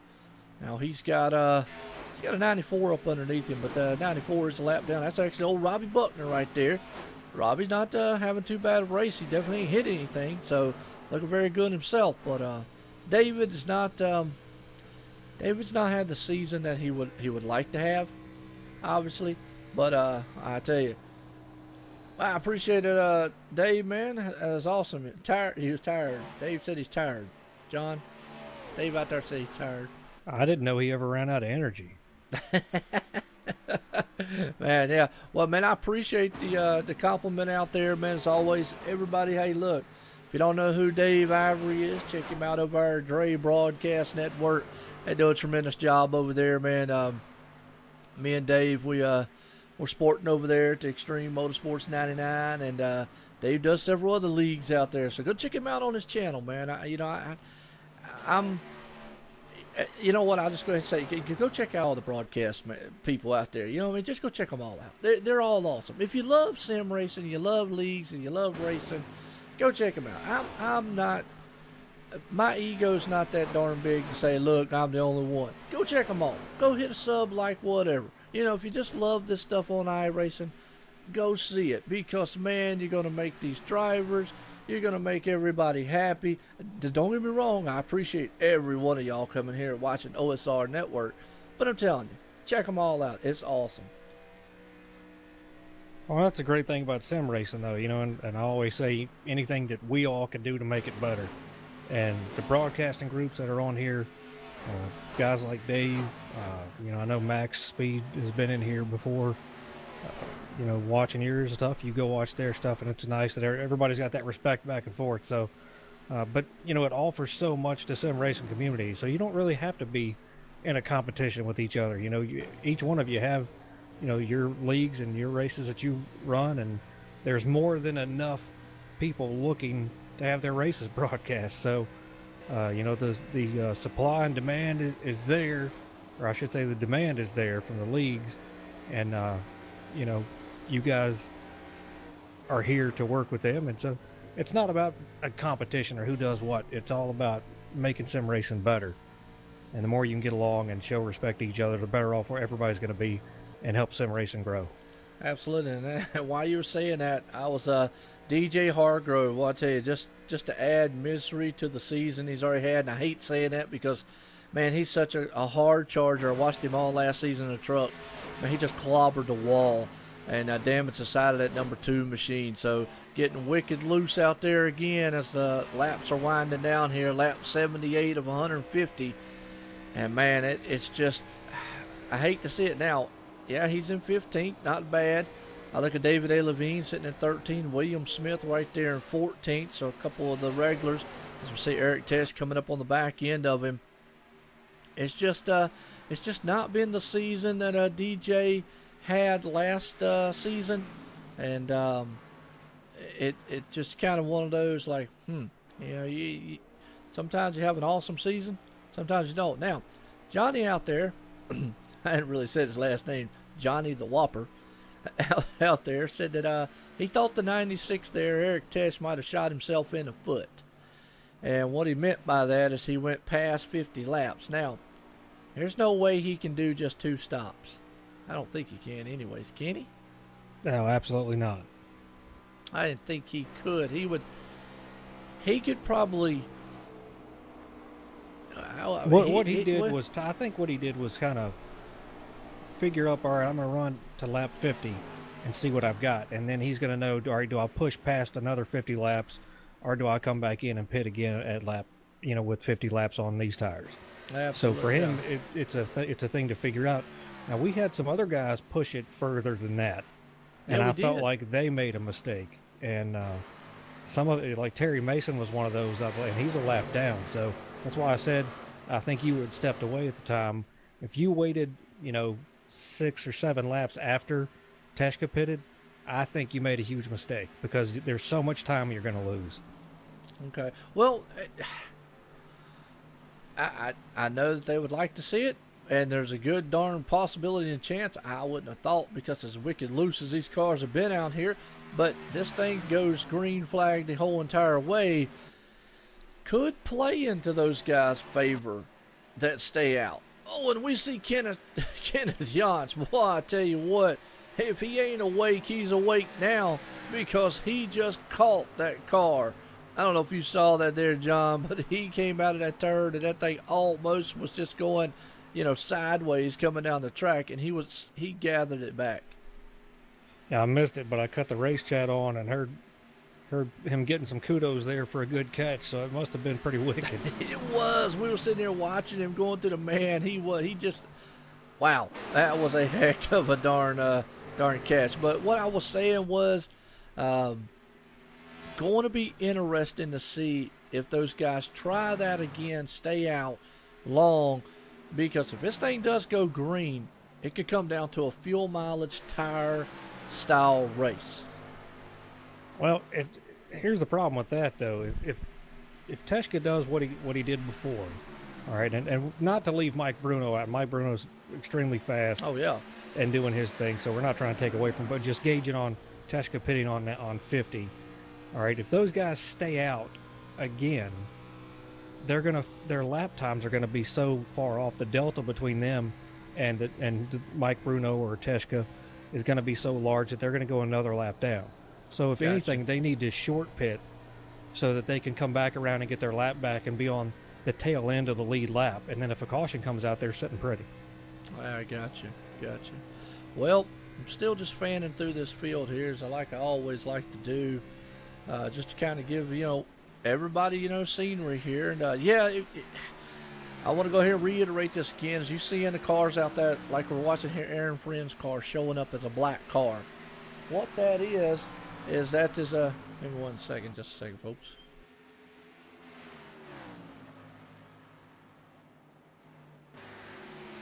All right. Sorry about that. Wife coming in the door. But what you're seeing here, Aaron Friend's car, number 16, showed up black. What that is that's basically the Xfinity. They called it a bug on the iRacing forums. And anybody that's out there does painting or knows, I had the same thing happen to me with mine. The guy who did mine, we pulled our hair out, and then one night, me and him was messing around and finally figured out what it was, looked on the forums. So what it is if you don't save those cars as, it's something called a 24-bit or something. Ooh, as we saw, boy, him and 18 about clobbered each other. But if you don't save it as a 24-bit, and for somehow if you save it as a 32-bit, the Xfinity cars sometimes won't show up. Some people might be able to see it. some people won't, and that's why it comes up as black. So, wanted to bring that up again. So maybe if anybody goes back and makes it this far in the stream, and I hope you do, they'll hear that. Give them a little heads up there. Yeah, and getting back to pit stops, I mean, with it being a 150 lap race, obviously, if you can run 50 laps, you only have to pit twice. The question is going to be, with these guys, if you keep trapping guys a lap down, and some of these guys, you know, running in the back that don't have anything to really lose, are they going to pit, you know, maybe 25 laps into the final run with 25 or 30 laps left to go and try to chase the leader back down? So then will that force the leader to come to pit road? So, you know, once we're in that stage of the race, the last 50 laps, you have nothing to lose if you're on the lead lap or at the tail end of the lead lap. Gotcha. So you could possibly force the leaders to have to pit for a third time, but you can make it on 2 stops. Okay, all right. Well, again, I'm just flipping through the field here because we're so spread out, and looks like Eric Tess has done what we said he's going to do. He ran down Mike Bruno, he was coming on those newer tires, took the lead up there. Mike's still there, and Spence Thompson's going around also. So yeah, and Bruno pitted early, just so we make sure everybody knows that. He pitted a couple laps earlier than Teshka did. Yes, he did. Yep. Well, Waylon Lamb right there, who was the first recipient of finding out how slick this track was and did a tremendous job. I don't know if he was the first. I think Tyler Justice was the first one, but Tyler Justice and Waylon Lamb were the first ones there to realize how slick this track was, and got way loose. But unfortunately, Waylon got the worst end of it. Flew down pit road. Probably got a black flag, a holding penalty, and went 2 laps down. And Tyler's been able to bounce back as he's right now. Tyler is in 3rd spot. So, but Waylon's back here in 26. We see him. He's got a little damage on the front of that car also. Yeah, he does. Not real sure where that came from. I'm sure we missed that as we've gone through the field a little bit here. But go back. Trying to get back to 4th and 5th place here to see how these guys are running, because they seem to be right on top of each other, pretty close together anyway, between the 33 of Hoover and the 23 Burgess. That's about the closest battle we've got right now for position. Okay, well, I'm cycling through. I'll be right back up there in the front because I'm watching the number 99 back here battle it out here. He is side by side with the 31. We got about 4 or 5 cars. And, one of them's 22. Billy Hargrove, again, had to hold on to that machine because he almost lost it there, John. Absolutely. And listening to the race chat here, we've got some guys that are going to be coming to pit road a little early on here. So kind of like what I was saying, are some of these guys going to short pit this time to make you have to pit in the 3rd section of the race or the final section of the race, if that makes sense? Oh, absolutely. Well, you know what I found out here? The number 69 car here, John Barrett. Well, he's got a nice looking paint job on that one. MotorSim Racing Magazine right there. All over that car. Very good looking machine, red and blue machine there, and the Camry Toyota. But he does have Eric Teska, like you say, Eric Teska coming up behind him. And Blake Phelan not having a day.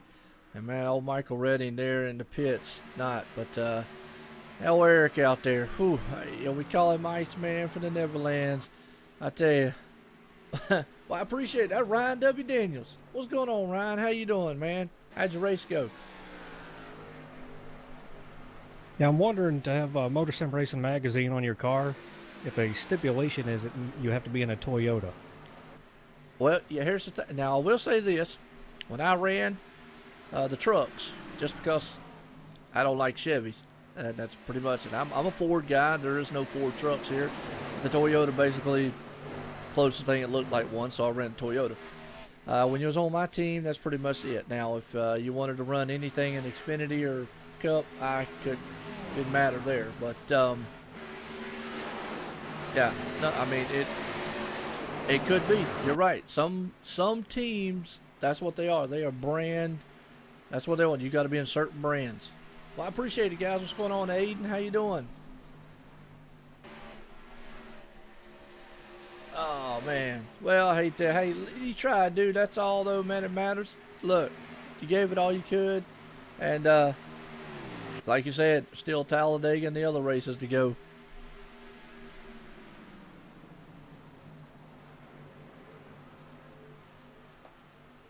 Well, we've had an amazing race here so far. 150 laps total here. But we got 97 of those have clicked off. Let's do a quick summary right fast, John. 96 of 155 lead changes. And I'm going to tell you what, folks, you don't see that often over there when I do a summary. 0 cautions. Let me repeat that one more time. So Bradley and company out there, if you're listening in, 0 cautions. That is tremendous. Hats off to these guys, because I'm telling you, folks, it is not an easy chore out there. These guys are, and you just saw right there, they are battling wicked loose machines every race in and race out. And John lost connection in the team speak, so he'll be right back. I know he will. So I'm going to keep up here yip-yapping like I always am. Yeah, that ain't too bad, man. Hey, well, Ryan will get it back there, but nonetheless, right now, our leader here, Eric Tesh, he is just dominating 6 seconds out, but we're amongst going in green flag pit stops here. Actually, let's go here, and I appreciate the comments on the stream out there, folks. I've worked really hard to try to get everything going. I actually have a whole new computer built, so I'm hoping, everything looks good and everything's working. How's the sound? I hope everything's balanced like well. I'm Joe White up here in the booth, and John T. Wimmis was with me, but he lost connection. So hopefully he comes back in here. Just kind of see, man, if he gets back. If not, I'll sit up here and talk. What I do anyways. Commentate this awesome race. So trying to look here on this awesome pit stop view here to see what kind of maybe green flag pit stops that we're going to have. You got 2 trucks. There you go, man. Had nothing wrong with that. 2 trucks in. That is awesome.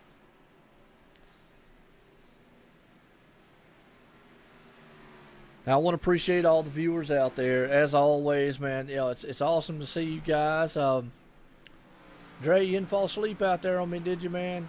What's going on, Chris? I know Michelle's got, she was out there earlier. Johnny, I hope all y'all are loving the race going on at RD Nation there. That's Ryan W. Daniels. He'll be with me Thursday night for the Cup Series, ExtremeMotorsports99.com. Going to be exciting nonetheless right there. But that was our race leader, Spence Thompson. He was the champ. Well, not the race leader, excuse me. Eric Tesh was. Eric Tesh was in the pits, though. So they're taking their green flag stops now. Who was that out there that said that? I think it was Johnny. Johnny Whopper. I think he said something about this thing can go.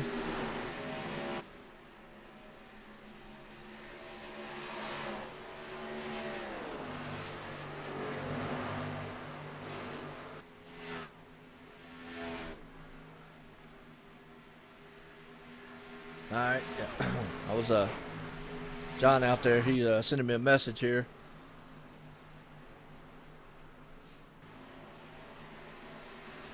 Yep, lap 101, 96 off the pit. You're right. He is off the pit. He is looking like he's going.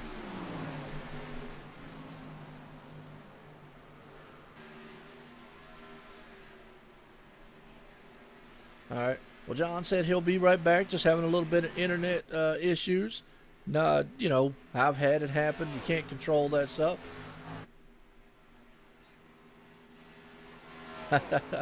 Hey, ORD out there, old Ryan, he's loving his stream, man, as always, and he's liking that stuff. So, man, it's been a tremendous race here so far. Now, as we go up front, Tyler Justice, look at that. Boy, screaming in second spot. You can just see the dirt that's on this track, and that's causing a little issues out here. I don't know what's going to happen, but we're going to see. Well, like I say, Joe White up here in the booth, and old John, he'll be back here. He sent me some message here. His internet went down on him. He's working on it. Actually, I think he's back now. What's going on, John? I'm back in the TeamSpeak server, but trying to get the iRacing deal resolved. My internet did not go down, so I don't know what happened there. Hey, well, believe me, I have done been down those roads, and I understand, and there's nothing that you can do about it. I'm my worst critic, and I beat myself up probably worse than anybody does over junk like that. I probably shouldn't, but I do. But Eric Tesh finally made his pit stop, though, to give you an update here. So he made it at like lap 102. So now, old Johnny out there, I think his last comment was lap 101.96 off pit road. He says, here we go. So to see what's going on, Nick Hunt, man. Hey, too bad I like Fords. Oh, wait, come on, man. Now, come on. Look, Nick, what's wrong with you? I'm going to put you in a Ford out there on the Cup Series. And actually, if anybody knows, that's old Nick Hunt, man. Drives on the Cup Series Thursday night for ExtremeMotorsports99.com. Check him out. He's in the 00 machine out there. He's got the one hair flapping in the wind, hanging out the windshield. So, if you want to see some excitement from him, and also, if you want to see him sing, he's very good at singing, by the way. He's on Facebook. And I'll tell you what, Tyler Justice almost wrecked that machine. I'm going to go back on the replay and watch that again because, man, he came up so fast on a lap-down car.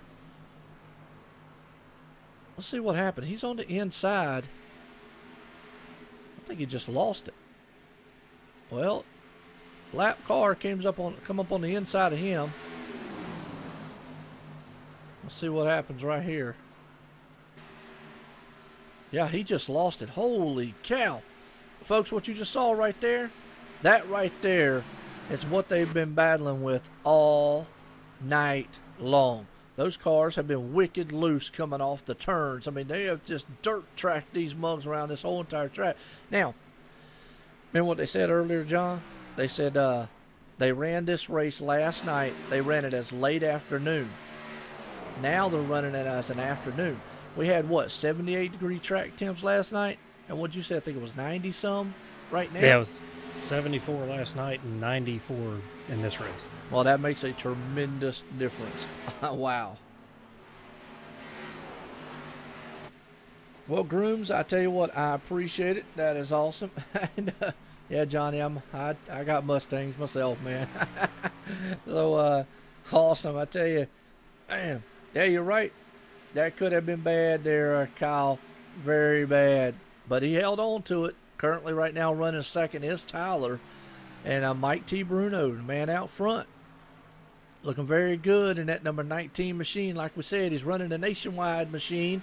And hopefully right now he doesn't have to go nationwide's on my side because he's looking very good. Or he doesn't have to clap his hands or do that commercial that they do. And the jingle, that's it, the nationwide jingle. Because he definitely doesn't want to have to see any wrinkles or anything on that car or call in any claim or whatnot. Because he's looking very, very good right here. Lap 112 of 150. So, with that said, I know we're pretty spread out here on the field. And just give you a little update here, too. What's it looking like over there so far, John? I'm back, finally. It let me back in. So. All right. Well, sorry about that. That's all right. Well, with this, Eric Test right there running in third. Let's do our favorite thing here. We haven't done this whole entire race. But let's bring up the speed cam, folks, and let you feel what these guys are feeling inside those machines roaring around Las Vegas Speedway here tonight for the Grand National Series presented by MotorSim Racing Magazine. Here we go. Say it, John. Speed cam.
Well, I tell you what, folks, right there, if that don't get your blood pumping, don't know what it is, because you just saw some cars blow by you at 100 and some mile, about 180 some mile an hour right there, and that definitely, man, gets the blood pumping, the hair flying up on your hair, your chest, and everywhere else. But you also saw a couple cars fly by the camera there, swiping the wall, taking the outside paint off. And I tell you, you just mentioned a minute ago, John, what, 118 laps caution free so far, and you said these guys have got to be getting what out there in these cars? Hey, you got to be getting tired. That's a long way to go. Yes, without it a is. break. Oh, you're right. We're up here loving every minute of it action. I mean, we only got 8 cars on the lead lap, and that's due to the fact of, you got to look, such long green flag, run the green flag pit stops. Actually, we'll go to the pit stop cam here, which is an awesome wide view shot here to see who's maybe coming in. It also gives you a good view of the cars as they roar down into that tri-oval part that I call it. It looks like a big round boot section of the track to the start-finish line, but not many cars. I thought there'd be more cars on pit road, but a lot of cars a lap down.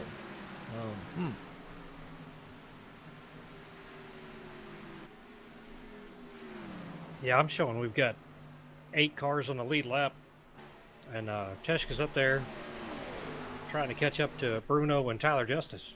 Yeah, he is right now. Tyler Justice.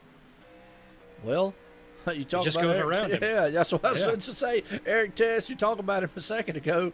He just went right around him. So Eric Test back on the move to run down. He's 3.2 seconds behind Mike T. Bruno. And remember, he pitted on lap 101, still knocking lap times down of 31.4. The leader has done a 32.055. You don't think he's not running down the leader on those? And just give you an idea, Tyler Justice last lap, 31.795. Wow. This is a tremendous race. And what's the one thing that you think Teshka does not want to see? A caution. Exactly. Because that will ruin his strategy right here. Yes, well, he did. Let's take that back one step here, John. If he wanted a caution, he'd probably want it now, not with 10 or 15 laps to go. Remember what happened to him before. Even though he did hold off, he had to wheel that machine, and the confidence level of him, he said it before. He's a long style runner. He would rather probably see a caution now and to have about 25 to 28 laps to get it done, because guys like Tyler Justice, Mike Bruno, and all those guys are going to jump in for tires and just drive the darn lug nuts and the dang brake pads right off the side of those things to get them up front. And they know what Eric did last week, so he laid a blueprint out for those guys. And in the back of their mind, they're going to be like, yeah, give us one more shot at what happened last week. Might be a different picture. Yeah, you're absolutely right. If one was going to come out, he'd want it now.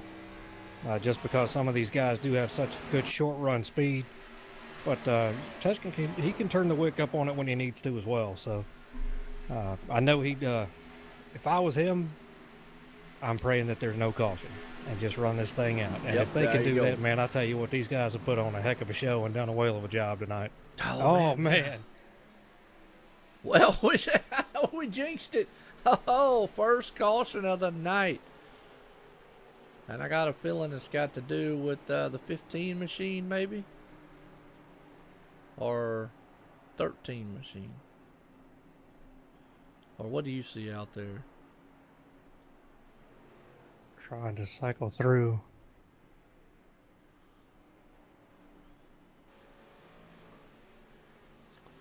Well, I can't find it, to be honest with you. Maybe Bradley got tired and threw a caution.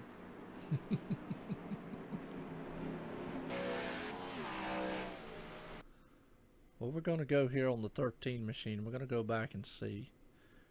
I'm going to go back on here. Caution was out there before him. Yeah, oh boy, this does change everything. Broadcaster jinx. Yeah, there you go. Yeah, so they were in front of the 94 from what I understand from race chatter I'm listening to, but we're definitely going to see the leaders come in and get some tires here. The 32 machine. I just saw it on the replay. Yep. That would be Got the- Jeffrey Leonard. Got the leaders coming in to for their final pit stop here. I'd say regardless of what happens the rest of the way, they're going to stay out. But lead lap cars get to come in now. The lap down cars will go around and get their chance here to for their pit stop. Well, they're watching this replay here, and the 32's up high.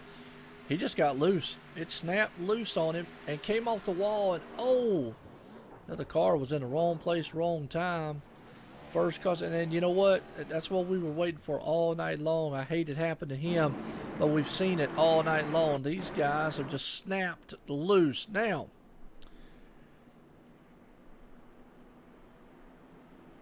we gotta talk to somebody. I'd like to talk to Eric Teshka. All right. Let's see if we can't get him on the radio here. You want to talk to him? I can if you want me to, right, buddy. well, It's your channel. Let me see if we can't get him on the chat here. Great. Eric Tess and Joe White up in the booth. Got a copy? Yes, y'all, I got you. All right, go ahead, John. Hey, Eric Tester, John Wimster in the booth with Joe. Just want to get your input a little bit, man. You guys are put on a heck of a show, first of all, but we've seen a lot of guys get loose. I've watched you a little bit, have some issues yourself. So we know if you're loose, everybody else is fighting the same thing. How many laps do you think you can go without really having to fight that car?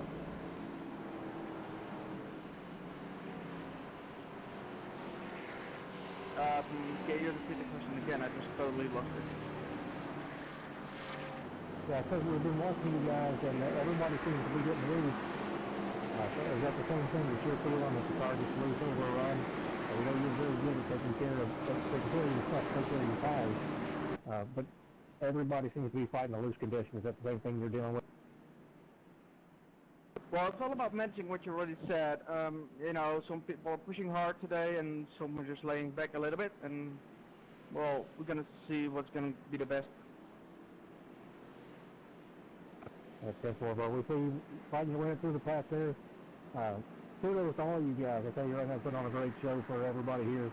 That's a very long green flag run. I know you guys have got to be exhausted, so congratulations for what you all have done so far. Looking forward to the end here, and good luck to all of you.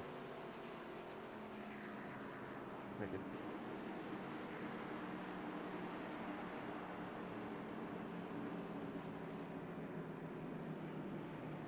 Gotcha, Joe.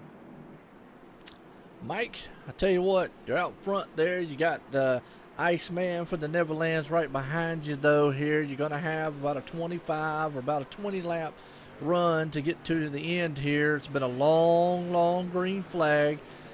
And right now, you're in the Nationwide machine. You haven't had to do the Nationwide jingle up here. And don't need to call a claim in. Hope you don't by the end of the race. How does that thing feel out here? It feels real good in the beginning of the run, the first, say, 20, 25 laps, and man, it becomes a handful later on. Looks like we're going to have just a little over 20 laps here, and we'll try and get a good jump and hopefully take this thing home. All right. Well, gentlemen, good luck bringing home in one piece. It has been a tremendous race so far. Definitely dead slick out there all night. So, gentlemen, good luck. See you at the lap 150 mark. John, tell you what, right here as we're getting set to go back, green flag racing again here. First caution of the night. Pace car is coming out of turn number 4 and it's going to send these machines flying. Can Mike T. Bruno hold that man Eric Tesh off long enough? They're all on good tires here as they come out of turn number 4. Going to storm past the start-finish line for the green flag here, folks. And it's going to be a true test here of who can hang on. Boy, Mike gets a heck of a start. He's got Mr. Excitement right there all up his exhaust pipe heading into turn number 1 here.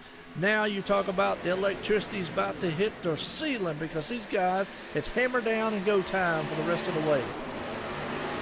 Yeah, it looks like on that restart, Teshka just had either he's got something in mind or he was sleeping a little bit on the start there. I hate to say that about him because we like him so daggone much. But he definitely got a plan, I'm sure. So maybe let those two guys get up there and race it out. And he knows Tyler's very aggressive, so maybe he does have a game plan of letting Tyler go up there and be aggressive with Mike Bruno. Absolutely. Right there, you see Tyler Justice trying to do everything he can to pull in that nationwide machine. Mr. Excitement says, hey, look, I'm bringing my parts machine to the front. I haven't had to have too many. I had to throw a few on there early on as I scared myself, but nonetheless, hey, you got an insurance company, I got a parts company. Hey, we're going to battle it out here to tooth and nail, but you better watch out. You got an iceberg slowly coming in behind them there, very Tesh. As we're getting down here, 20 laps to go, folks. It's going to be a battle for the front. Who's going to bring this thing home at Las Vegas Speedway for the Grand National Series presented by MotorSim Racing Magazine? John, you want to think it ain't heating up? It's starting to heat up front now. It definitely is. You said it. A insurance company and a parts company are each other's best friends, aren't they? Absolutely. There you go. And hopefully they don't collide with each other and have to talk about it after the race. So that guy behind them, though. But look who's coming up in fourth place. The champ is here, is what he says. He says, hey, guys, don't forget about me. I'll drive the wheels off this thing. As we see Mr. Excitement Tyler Justice right there try to throw that thing on the inside. He's going to look high, going to look low, every which way he possibly can. The best friend to Eric Tesh right now is that those two cars up front get side by side, locked together, and start battling, because he will reel them in faster than a doggone fisherman reeling in a bass, because it'll happen very, very quickly. Absolutely. But I'm going to tell you what, I think Tyler Justice has learned a lot over the last couple of weeks racing against these guys. We've seen him have some bad luck. Last night finally got it turned around. And I think he knows now, when to push it, when not to push it. Right now is not the time to be overly aggressive. You still got a ways to go. And racing, 2 or 3 laps is a whole lot. So he knows just to be patient. And they know that, Teshka's right behind them. So you give him an opening and he's going to just jump on you, man. So just got to be patient here and hope that you can run Mike Bruno down. And he's doing a great job. Yes, he is. This next time by is going to be 15 laps to go here, folks, as we're getting down to the closing laps here tonight. Now, you talk about lap times. Those two out front, they are putting them down and knocking them out. They're actually a little faster than what Eric is back there. He's not closing the gap. You talked about it. Eric made a blueprint last week to these guys on that last couple laps. When we were talking about it, he's more of a long-style runner. And Tyler and them probably underestimated him just a little bit on that, and maybe just kind of said, But tonight they said, no way, no how, no sir, we're actually going to put it to the wind. And they are. Look at them, nose to tail. I mean, they are just right there, wheel to wheel, just looking at each other's in the rearview mirror and out front windshield. Yeah, I think Tyler knows the only chance that they've got, of keeping that 96 behind them is to possibly work together for about a good 5 or 6 laps. And give each other a little shelf here. Absolutely. Call to the 18. He made a pass on the 89 to Spence Thompson and takes that 4th spot away. And Spence in the 89 running in 5th. Yes, he is right there. Spence in 5th. Blake Neese right there in 4th. Oh, Tyler's in the wall hard. Man, he was on the outside there, John, and I tell you what, he was giving everything he could, and that's probably going to do it for him in this race. But I tell you, my hat's off to him. He was pounding the outside there trying to get it done, and look who's coming to the front. We just talked about it again as Mike Bruno and Tyler Justice race. We just said that was his best friend for them to lock up and cold and calculate, but do not count out that 18 machine. Look at him coming on, firing on all 8 cylinders, trying to run down the man for the Neverlands. Yeah, he's going to try, but I'm going to tell you what, Eric Tesh is going to be hard to beat right here. But if anybody can do it, you got that 18 of Blake Neese and Spence Thompson behind him, and they've both been showing some really good speed. See if they can't get together here. And if 2 cars work together here, it makes a world of difference. Yeah, it is, and I hate to say this right now, Blake Neese is actually putting down lap times a heck of a lot faster. You got Ford versus Chevy going on up front here. Yep, it's a Camaro Mustang battle of years on past here, 96 versus 18.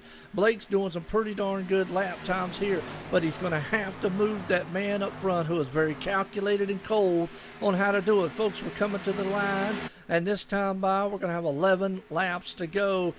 Lap 139 of 150. Can Blake Neese steal the show, steal the thunder here? He started 32nd on the field and is second place. Even if he comes out of here in second, John, you know that man is definitely going to be jumping up and down. Absolutely, be a good finish on his part just to be in the top 5 from where he started. So great for him. This race is a little different for everybody, but I'll tell you what, if I was Blake Neese, the best thing you could do right now is stay behind that 96. Try to run what he's running. Don't overdo it. Don't push it. Give yourself a couple laps here at the end to really drive that thing in there hard. Right, and right now I think he is. I think he's starting to see it. Man, Eric Tess, he's coming off that turn, that rear end stepping sideways. You don't think he's got that thing pedal to the metal, trying to put it for everything it's worth. You better believe he is. A lap times that time with a 30.6. Blake had a 30.7. Blake's closing just a little bit. He might have cooled those tires down. He's running in the footsteps in the darn tracks of Eric. Every lap in and lap out. You got Spence Thompson right there in third spot. Mike T. Bruno's moved it back up in the fourth. Tyler Justice Steele right there in sixth. Old little Matt Hoover right there is moved it in the top 5. Yeah, great job by all these guys right now, and they're a little spread out in the back. Just trying to finish out, have good finishes for themselves here for the season, good points. But Blake Neese right now, got to give a good call to him. He's had a great run tonight.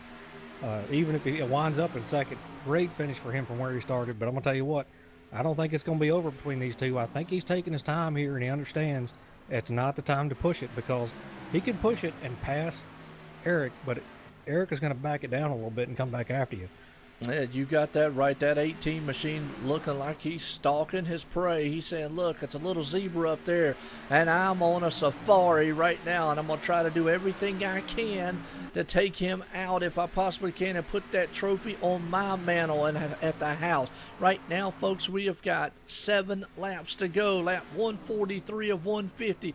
One caution is what we've had all race long.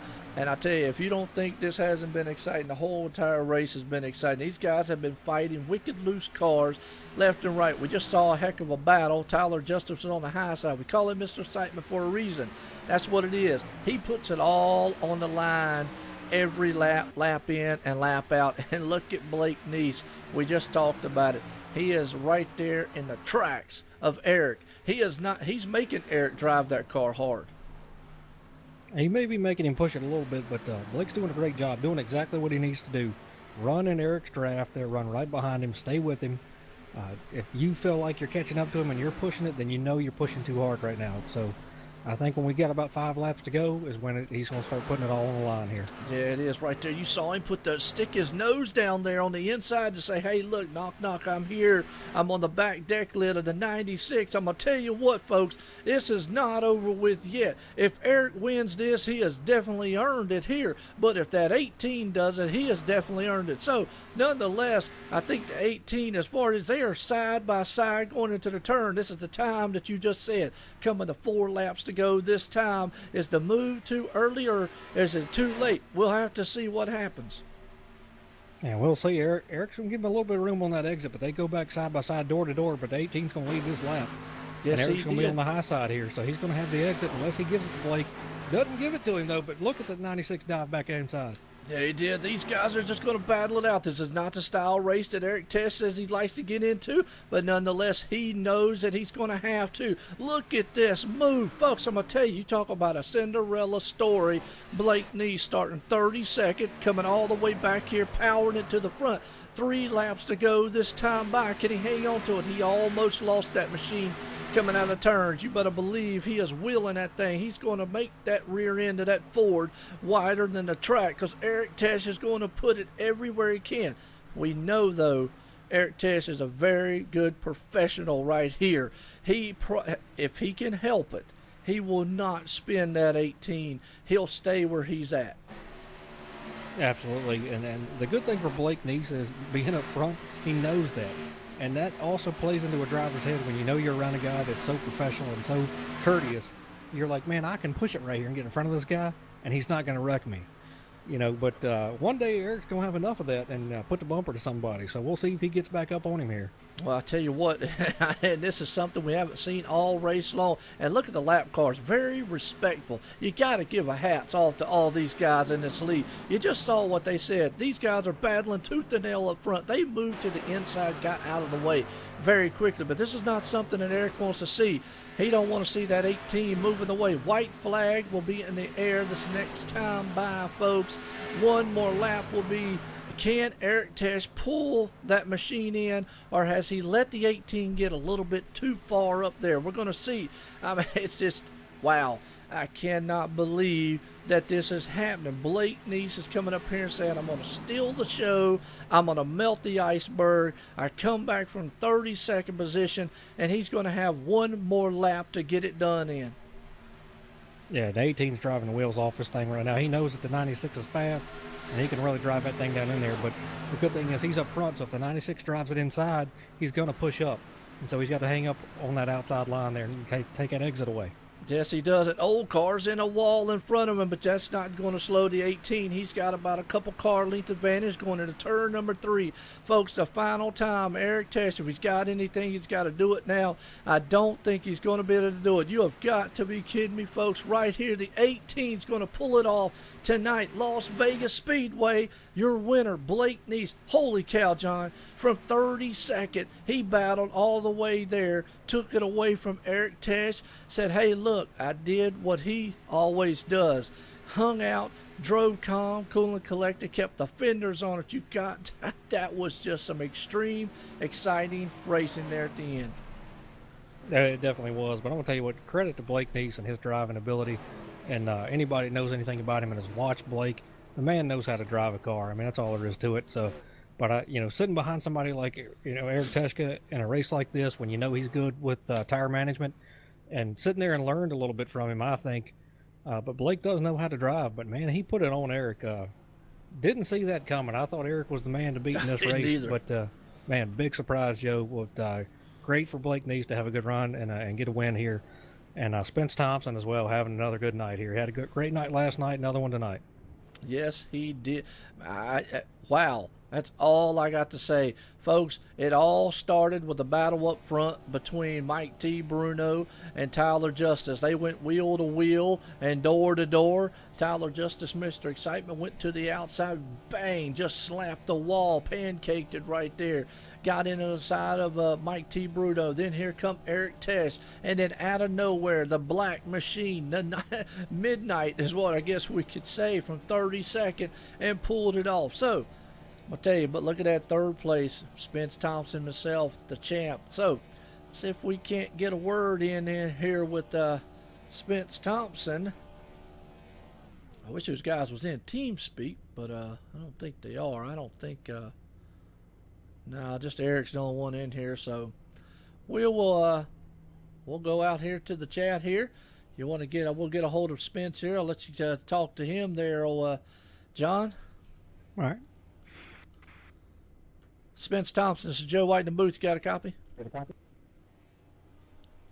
Yes, sir, John. Hey, Spence, great job tonight. Another good run for you. How you feeling about your car and how the race went for you there at the end? Shoot, man, this number 89 WFO AC Delco car today, man, was awesome, dude. I mean, starting P2 and ending up in P3, I had a great race all day long, great pit stops, and didn't really have anything really for the 96 and the 18 at the end, or even Mike Bruno or Tyler Justice, but then those two got into the fence there a little bit, and we were able to get by them and finish the top 3 here today, man. Couldn't be happy with the week of finish we've had this week, and just couldn't be happier, man. It's a great race today. Yeah, buddy. Great job by you showing why you know what you're doing. You know why. Everybody knows why you're a champ. Great run by you. Anybody you want to thank? Yep, as usual, got to thank my car owner and teammate Brad Wilson for always supplying us with good race cars to bring to the racetrack, and just want to also give a shout out to both of you guys for up there in the booth doing a great job today for calling the race. Hope we were able to put on a good show for you. And then I actually got a special friend out there watching today. Got my friend Brittany Thomas. She was watching the race today, so shout out to you, Brittany. Hope you enjoyed it today. Yes, I got to tell you, you guys put on a great show. We only have one caution the whole time. And folks just don't understand how taxing that is for you guys as drivers. Sitting here doing that lap after lap with no caution. So credit to all of you guys in this league and the show you put on tonight. It was definitely interesting to watch. So congratulations to you, bud. Thanks again, John. Appreciate that, man. Well, I tell you. Why don't you up in the booth with Joe White to get a copy book? Yes, John, I got you. Eric, hey man, that's a great job by you once again. And Blake just came up through there with some bad fast speed. Was he making you run your car a little bit harder than you wanted to at the end, or you felt like didn't have much for him on the run? Well, I thought I ran the car under decent space, yeah, but sadly enough, I was pushing it a little bit too hard, so, you know, Blake was quicker and has better tires, so congratulations to Blake. Another great job by you, though, and if anything, I said, I thought you were the man to beat, but it looked like Blake sat behind you there for several laps and just learned a bit from you, sat in your grass a little bit. So you're teaching a little bit as you go, so you're a great professional driver. I got to say that, so everybody knows if they get in front of you, you're not going to wreck them, so I wonder if one day you're going to put the bumper to somebody. Well, I'm not that kind of guy, so he doesn't have to worry about that. Yeah, great job by you, very professional driver. It's a pleasure to watch you run. Congratulations on your finish tonight. You got anybody you want to thank? I just want to thank Michael for all his support. I want to thank my teammates also, and I want to thank Bradley, of course, for running this amazing type of racing.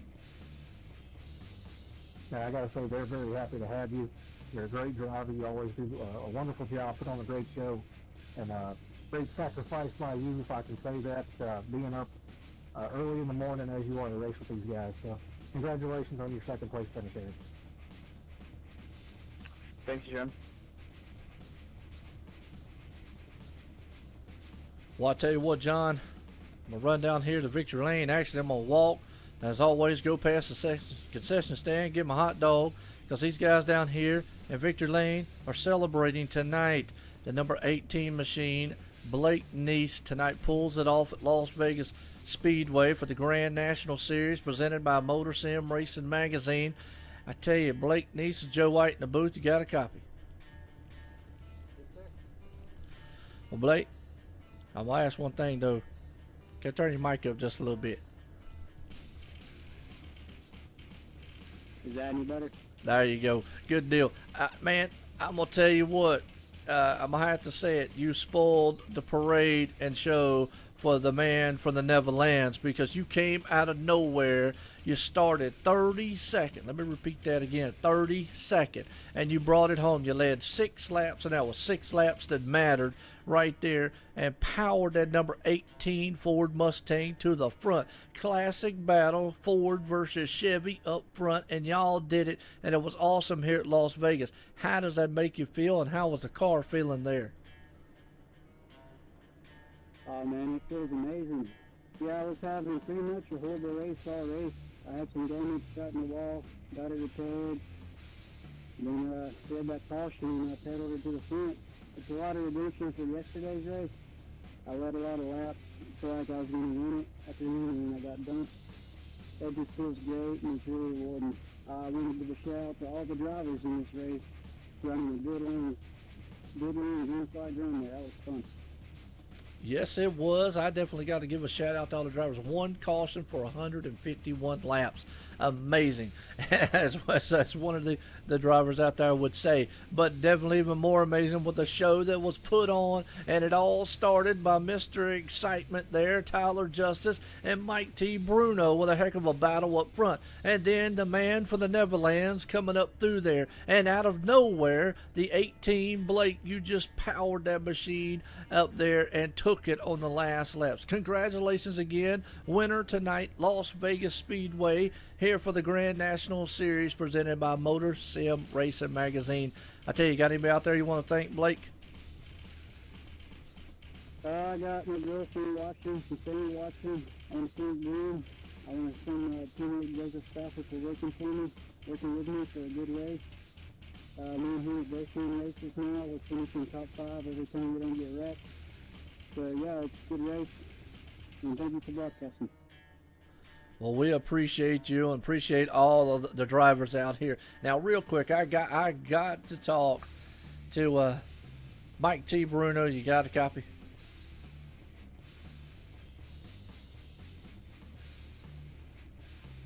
Did Mike Bruno leave on us?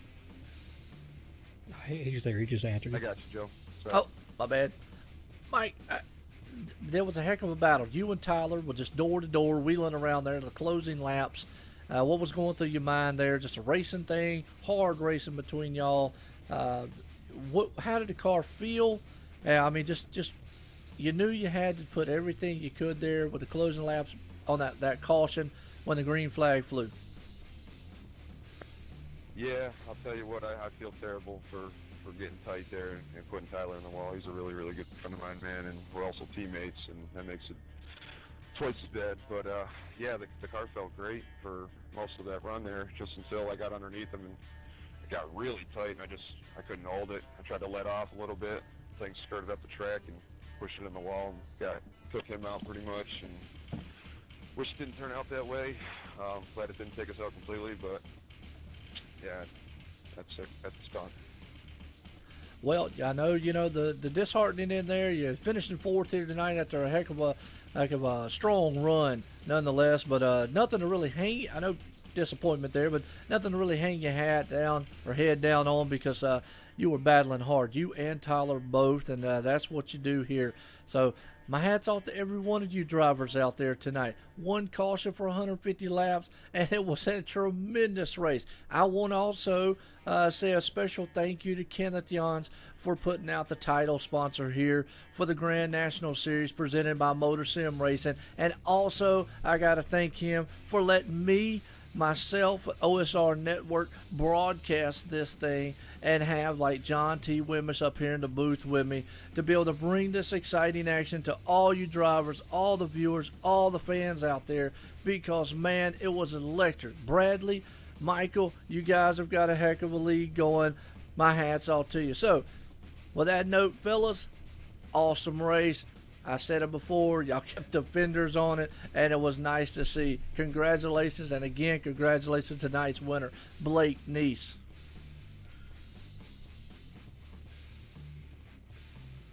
Well, John, wow. Whew. That's all I guess I have to say. Whew. Let's run down the running order here. Final results here tonight. And your winner, Blake Neese, just came out of nowhere and took the show. He puts it and wins tonight at Las Vegas. Eric Test, the Iceman from the Netherlands, he just came up a little short, tried everything he could. Finishing second. Spence Thompson, the champ, in third. Mike T. Bruno gave everything he had there on that last caution on the green flag to get it here, finishing fourth. Matt Hoover, good run for him in fifth. Ryan Broderick in sixth. Dante Curtis right there in seventh. Tyler Justice, not bad. He still came out in top 10 there after getting side by side with him at the end. In eighth, Joseph Stafford in ninth, and Terry Perry Mason rounding out the top 10. We got Andrew Cardinale in 11th, David Levine in 12th, DJ Hargrove, the first car lap down, in 13th, David Heiza, 14th position, Craig Lerman in 15th, Jason Burgess 16th, Darren Scandriato in 17th, Blake Fallone in 18th, Aaron Friend 19th, Sawyer Ott in 20th.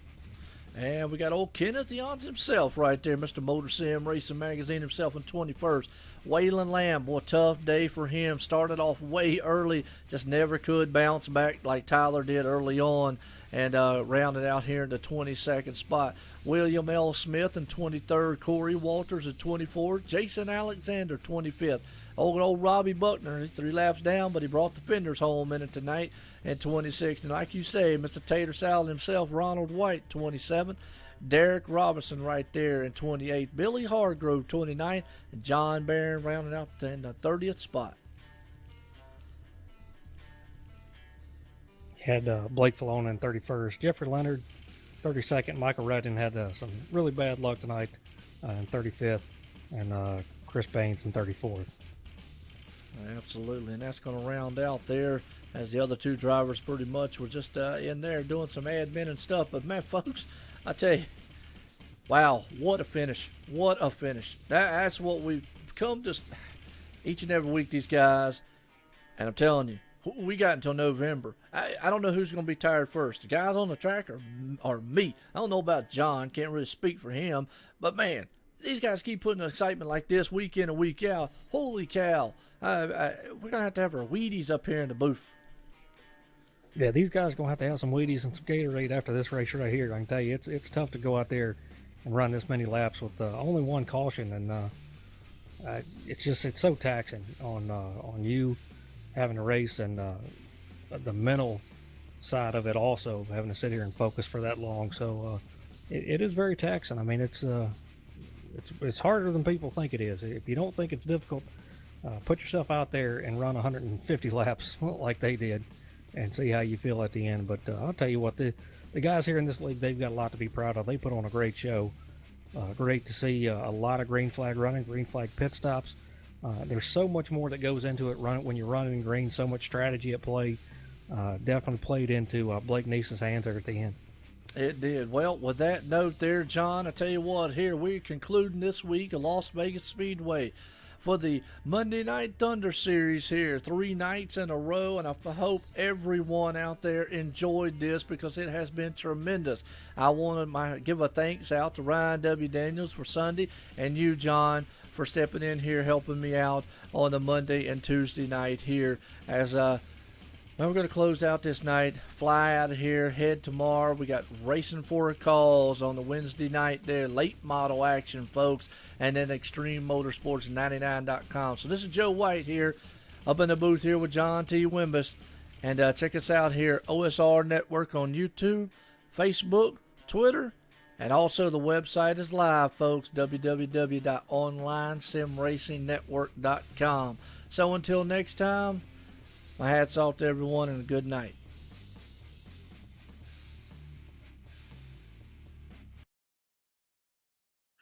Drivers, start your reading. MotorSim Racing Magazine is the first and only magazine dedicated to sim racing. Every month we'll be covering the hot topics around the world of sim racing. So if you're looking to be in the know, go to www.motorsimsracing.com. You will find articles from your favorite drivers, leagues, and other prominent people in the sim racing community. Want an update of your favorite league? We got it. Want to learn the basics on finding a perfect league for you? We got it. Want to know more about how leagues are run? We got it. So remember, when you want to know what's going on in the sim racing world, go to www.motorsimracing.com.